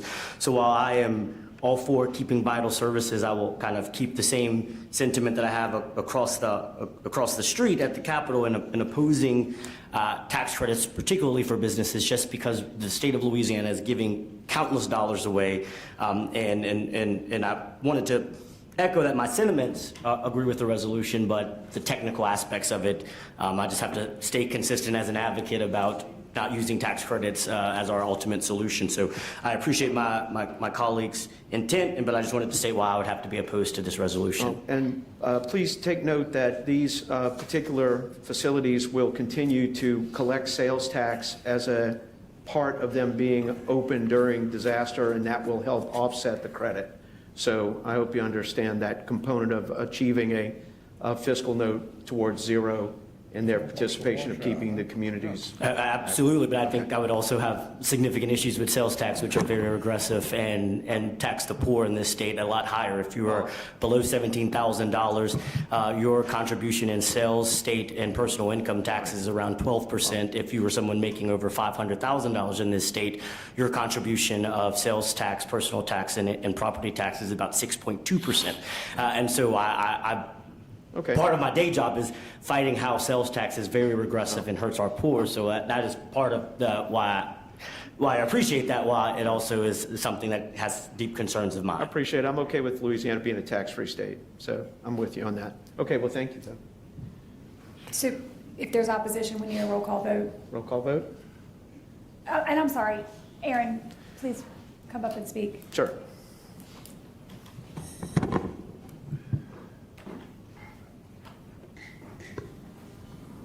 Thank you, Commissioners. Again, Erin Hansen, Together Louisiana. Some of the most energy that we have seen around the state in building resiliency in communities is around nonprofit institutions, community organizations like churches, like union halls, like schools that can serve as centers where people can come during an outage and receive some essential services like food and water and ice. We talked about that a little bit around the SWEPCO AMI deal. And so definitely support the concept of this. I would be interested in working with the commission or working with a legislator who's willing to take this up in developing rules that also allow for nonprofit organizations which don't have a tax liability, can't access a tax credit in building out these systems at their facilities so that they can provide other types of services. You know, we need Home Depot, we need Walgreens, we need also places where people can go for free and pick up a portable battery and get some food and water and things like that. So I'll be glad to engage with some of the legislators to say, while we're doing this, we'd like them to try and figure out other ways to help out on the nonprofit and community assistance world. Great. Thanks. Any further questions? There's been a motion and a second. Actually, we have to have a roll call vote. Commissioner Lewis, you're opposing this? Yes. Oh, okay, I didn't realize that. Okay, there's a motion, a second, and an objection. We need a roll call vote. Is that correct? Well, there was no motion and second, it was just a resolution, but because Commissioner Lewis objected, there does need to be a roll call vote. Okay. So Commissioner Lewis? No. Commissioner Francis? Yes. Commissioner Green? Yes. Commissioner Skrmeta? Yes. Chairman Campbell? Yes. Passes. So we are still on exhibit number 15. There is a vote ratification. It's a discussion and possible vote to ratify a vote taken by Commissioner Green via proxy, acting as the Commission's representative on the Board of Directors of the Organization of MISO States. The matter is on the agenda for ratification of the vote taken on August 14th, 2023. Staff followed the protocol set forth in Special Order 17/2019 to consult with the Executive Secretary and the Chairman and to make a recommendation to the Commissioner Green prior to the vote. The protocols also require that the vote taken be ratified at the following B&E. OMS prepared a letter to MISO CEO John Baer endorsing the MISO reliability-based demand curve, the design of that curve, and the MISO opt-out of the curve. Based on staff's recommendation, the Commission voted no to that letter. MISO has not demonstrated that the reliability-based demand curve is needed to ensure reliability, and it has not been adequately explained or supported, and the MISO opt-out exposes entities that chose to opt out up to the same risk as auction participants plus potential penalties. The staff recommends that the Commission ratify Commissioner Green's vote taken via proxy on August 14th, 2023. Move to that ratified vote of Commissioner Green. Abstain. Second. There's been a motion and a second. Anybody object? Got a question? You got a question? Yeah. Mr. Francis? Who carried the proxy for Mr. Green? Mr. Green? Noel. Noel Darcy? Yep. What's that? Noel Darcy. Okay. I don't think you need to come up, no. You want to come up? You want to talk to him? No, I just wanted to do who's this. I think we're good. Well, Anyway, there's So we're good. a motion and a second. No objection. Passed. So also under exhibit number 15 is a directive. It's the directive to jurisdictional utilities regarding foreign relationships. It was at the request of Commissioner Skrmeta, and it was on last month's exhibit 15. I can read the directive again if need be. I would like to have it read in the Okay. record again. I'd like for you to read it. Okay. There are reasonable concerns regarding security risk posed by foreign manufactured components included in all energy devices, including renewable energy devices that can affect the control of distributable power. These devices can be a risk to our national security. The true danger can lay in the internet-based aspects of devices, which make it an element of the global cyberspace, clearly making aspects prone to hacking, security breaches, and the ability to be completely sabotaged at the discretion of unfriendly governments. These actions will restrain and reduce our vulnerabilities. Therefore, I direct the jurisdictional electric utilities to cease purchasing and including any foreign-produced devices in electric utilities from specified jurisdictions. Specifically, no equipment or device of any kind manufactured in the People's Republic of China, Democratic People's Republic of Korea, the Russian Federation, or the Islamic Republic of Iran shall be purchased, included, or utilized by any electric utility, whether investor-owned or member cooperative. This directive is effective immediately upon Commission approval. Further, I direct all jurisdictional utilities to immediately cease contracting on issues related to IT or CIT services of any kind, including through direct contractors or subcontractors, with any company or governmental agency originating within the People's Republic of China, Democratic People's Republic of Korea, the Russian Federation, or the Islamic Republic of Iran. Yes, I have a quick comment. You know, and Commissioners Committee and I had a sidebar. Apparently this was emailed out prior to last meeting, but the first I'd seen of it was last meeting, and I just had some questions and clarifications.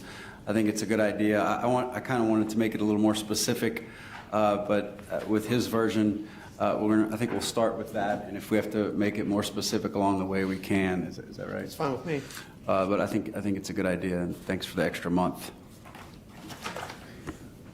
Anybody else have any questions? Yes, yes. Mr. Lewis. Yes, I think this is an important topic, and I believe we have a cybersecurity docket, and I think for something of this magnitude, we should engage stakeholders, take comments, and develop a very clear rule. So I have no objections to us making our systems more secure from adversarial governments. I do not like this process. While we as commissioners have seen this language, one of the concerns that I heard from countless of my constituents were this language was not published anywhere.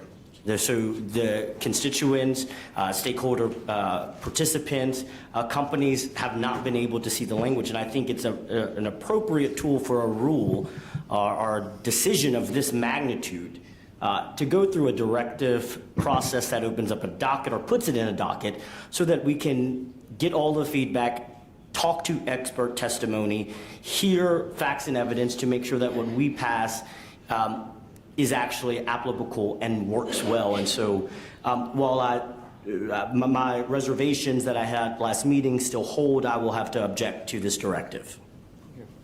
I appreciate that, and I guess at this point, I'd like to call a vote on it. You object to his? Yeah, I object, and I'd like to call a vote. Okay. On my directive. So he's objecting. I know what he's objecting to. No, I'm but talking he's trying to add to your resolution. That's what you're trying to do. No. I was just stating that I believe that this directive is better suited in a docket, but since that's not the avenue that's before us, I will object to the directive as written. Why don't we put it in a docket? You object to that? Yes. Well, it's really broad, which is good, and specific, but I need some more expertise in this. I don't feel like just telling, you're making foreign decisions, Department of Energy and everybody else, Department of Defense and all that. I don't feel, the feel-good deal is yeah, but I'd like to know what we're doing, exactly what we're doing, and does it work with what we're trying to do as a country, as a whole. This is not the Public Service Commission. We're dealing with the Department of Defense here. We're talking about who we can trade with, who we can't trade with. And so I would, Mr. Lewis, would you be willing to offer something to put it in, open up a docket on it?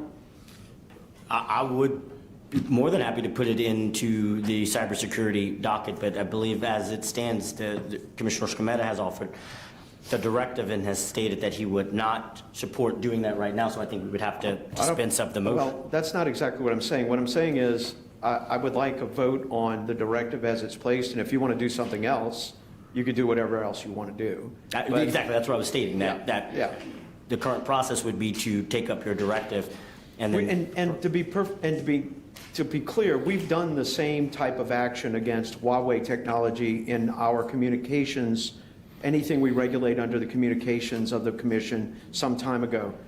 We banned Huawei technology from our communication systems. So we have done this before. So I wouldn't like us to think that we have not done this before. So, I would appreciate whatever you want to do, Commissioner Lewis. If you want to take a month and write it out and submit it for a docket, then we could do it in October and no problem. But for the purposes of what we're doing here, I think my directive is solid, and I think we do have the authority, and I think we should do it, and I'd like to call a vote on it.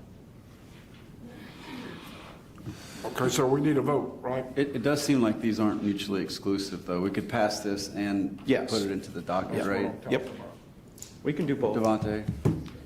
I think this directive, I still have problems with the directive. They're two different things. But I what would be the mechanism to, after, if this passes, to also add it into the cybersecurity docket?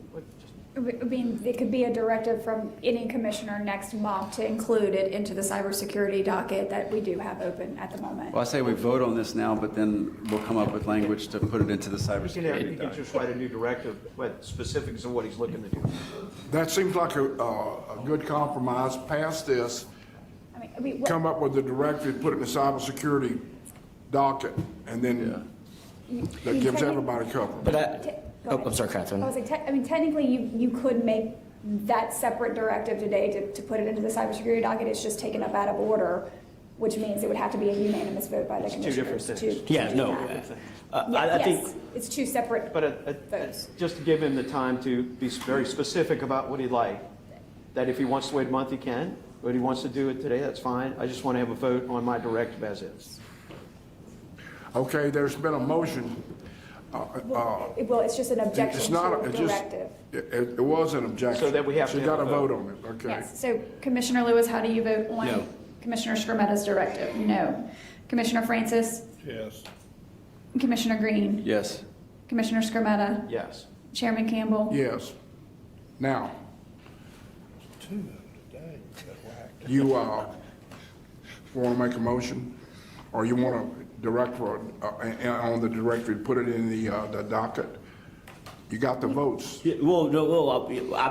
Yes, I'm trying to. I was saying, you can make a generic directive now. As I was stating, part of my objection was not the concept. I wanted to spend more time on the concept, but it was that the directive directly did not define components. There were a lot of terms that were used in the directive that we just voted on that I felt was better answered to defined in a docket. So I'm not sure my concerns now matter since the directive has already passed to put it into a docket. So I have nothing further for this meeting at this point. Let's give it some thought over the next few days, and if you want to create a document, or you What's can add. next? Number 17?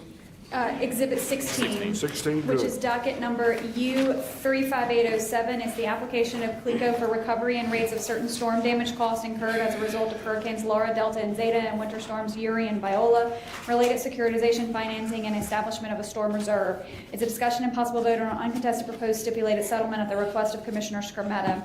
On September 4th of 2020, CLECO filed its application seeking interim recovery of storm damage, which was granted in order number U35807. On August 5th of 2021, CLECO filed its application seeking permanent recovery of the costs associated with the hurricanes as well as Winter Storm Uri and Viola, and sought approval for securitization financing of those costs. On September 28th of 2021, CLECO filed a supplemental application requesting the Commission's authorization for a new storm reserve of $100 million associated with costs incurred due to Hurricane Ida. CLECO's request was authorized in order numbers U35807-A and U35807-B, both dated April 1st of 2022. As a result of that securitization, Louisiana ratepayers saved approximately $279 million compared to what the cost would have been had traditional utility financing been utilized. While the securitization financing was authorized, the Commission had not yet undertaken an analysis of the prudence of the Hurricane Ida cost. Therefore, 10% of the Hurricane Ida securitization was retained in an escrow pending Commission order addressing the prudence of Hurricane Ida cost.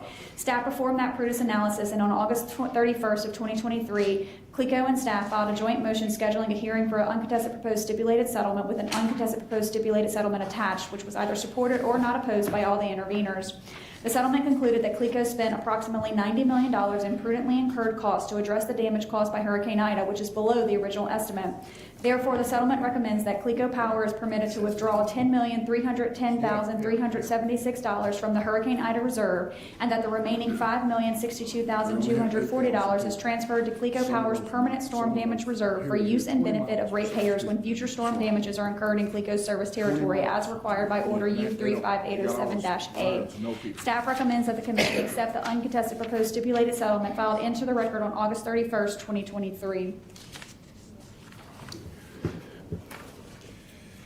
Is there a motion? I move to accept, but I do want to have a clarification from Yes, sir. the company. Okay. Is CLECO in the audience? Is this Concordia or CLECO? Oh, this is I'm sorry. CLECO. No clarification needed. I'm thinking of the next one. Oh, okay. So there's a motion by Commissioner Skrmetta, Still move to accept. I'll second. second by Commissioner Lewis. There's a motion by Mr. Skrmetta, second by Mr. Lewis. Is there any objection? Hearing no objections, item is passed. Number 17. Exhibit number 17 is docket number U36809. This is Concordia Electric Cooperative's Formula Rate Plan Annual Report for the 2022 test year, and it's at the request of Vice Chairman Francis. On April 18, 2023, Concordia filed its annual FRP report for the test year ending December 31st. Notice was published in the bulletin and no interventions were received. On May 23, 2023, Concordia filed an amended 2022 annual report, which indicated that the auditors made changes to the Cooperative's 2022 financial records, which resulted in a change to that annual report. Staff evaluated the report and filed its report and recommendation on July 2nd, 2023, wherein staff found that the company's proposed adjustments were complete, accurate, and appropriately reflected the provisions of the formula rate plan, with the exception of one additional adjustment, which resulted in an increase of revenue in the amount of $1,779,567. Additionally, staff raised a significant concern as it relates to whether or not the existing formula rate plan is working as intended. The FRP is designed with a shortened review period, which is intended to allow recovery of agreed upon operating expenses as well as agreed upon adjustments to those operating expenses. And as such, part of staff's recommendation included a requirement that the company file a full base rate review of no later than June 1st, 2024, utilizing a 2023 test year. On August 4th, 2023, the company filed its agreement with staff's recommendations, and upon the parties' agreements, they filed a joint report and draft order into the record on September 15th, 2023. Staff recommends that the Commission accept that joint report and issue the draft order filed into the record on September 15th, 2023. Concordia Rural Electric, I represent most of it. Mr. Francis represents a good portion of it. They're the good company, with no complaints. The problem they have up there is 8,000 people in the whole cooperative, and it goes over a large part of the landscape in North Louisiana. Some of their lines, they go down in places where there's 2 people every 3 or 4 miles or 2 miles. So this is a rate increase that I support, but I want to make sure that they're going from one of the cheapest to one of the highest, and it's not something I take lightly. I'm watching, but they do need this rate increase. And I can say the good things about Concordia is I never have complaints about, they keep their lights on, people, they work with people when sometimes the people have a problem paying their bills. I'm able to work with them on that, so I am for this. I'd make a motion that we accept staff recommendation. I'll second it, and I do have a question for Concordia if they've got a minute. You got a question? Mr. Purvis.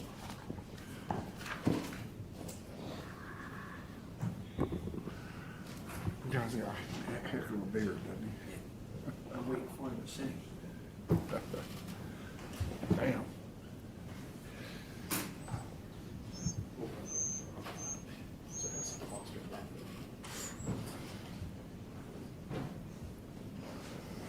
Okay. Thanks. Just make sure you hit the button on the mic. Okay, you'll have to put the button on when we talk. Yeah, I had a good meeting with you guys. Commissioner, your microphone. I'm sorry. I had a good meeting with you guys in my office about this issue, and we talked about this because you needed to hire additional personnel that you weren't able to get. And because I'm for this, but I wanted to clarify because we discussed that after you acquire future money, that you'll be able to potentially reduce this amount. And I wanted you to clarify that for the commission, that this is an interim rate increase and that we'll be able to look at a reduction somewhere down the road. Yes, sir. Dwayne Bailey from Cordell. We had talked about the AMI system, and once we get it implemented, and I personally think that we're losing our KWH through the metering system we have right now. And once we get the new one in place and get it set up, we are more than willing to come back before the commission and get a reduction in rates. Okay, so effectively, once your AMI systems are installed, because I know you're delayed on that. Yes. So once that's done, and you'll be able to come back in after that, meet with staff and look at how you can maybe get your rates reduced a bit? Yes, sir. Okay, great. That's all I needed to know. You know, this is not just for your co-ops, but I want to remind all the co-ops in here.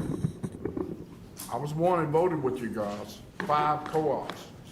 You know your promise now. Your promise was rates were going down. Rates were going down. Now, if they go up, and then they go down, you hadn't done a lot. So don't raise them and raise them and raise them, and then say, hey, well, we're going to take a 20% reduction. Then you're going to be exactly where you were. So let's be honest with everybody. You're shooting for 20% reduction. That was the whole story of letting you get your own power, which I'm glad now you got a bunch of bids. And the only people who were really against you were the investor-owned companies that wanted to sell you electricity. I got it. But if you went out in the market and you tested the market, that was good.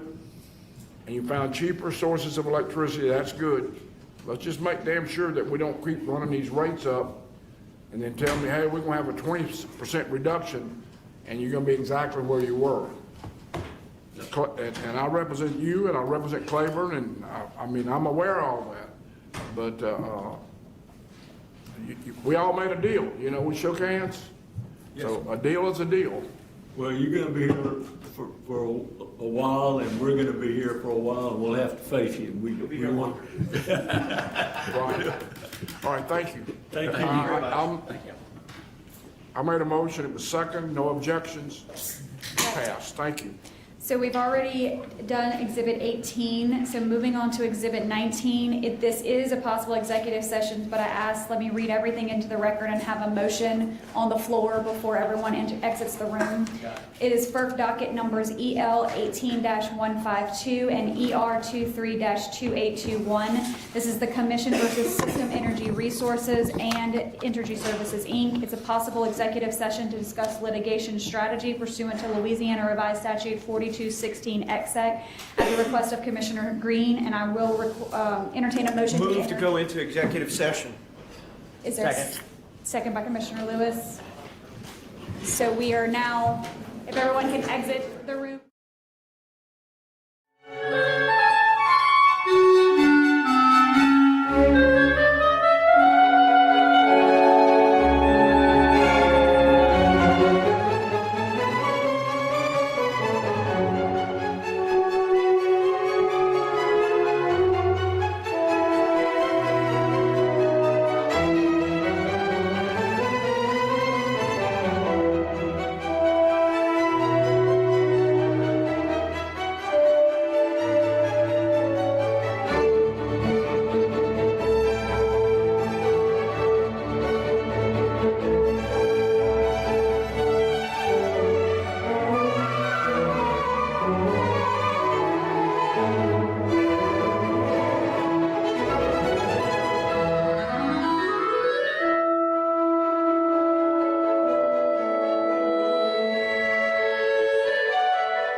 Okay, she's back, moved to come out of executive session. Second.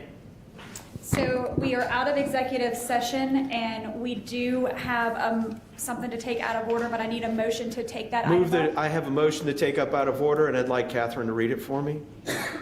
We need a second to take something Second up out from of order. Green. Any objections to taking something out of order? No objections. The motion is as follows. I move to authorize council to amend the complaint the commission filed in FERC docket number EL21-56 to broaden the time period covered and the basis for the complaint to the extent that staff and special counsel deems appropriate. That's the motion. That's it. Entertain a second. Second. Seconded by Lewis. Any objections? It's passed. And a motion to adjourn? Move to adjourn. See ya. A second.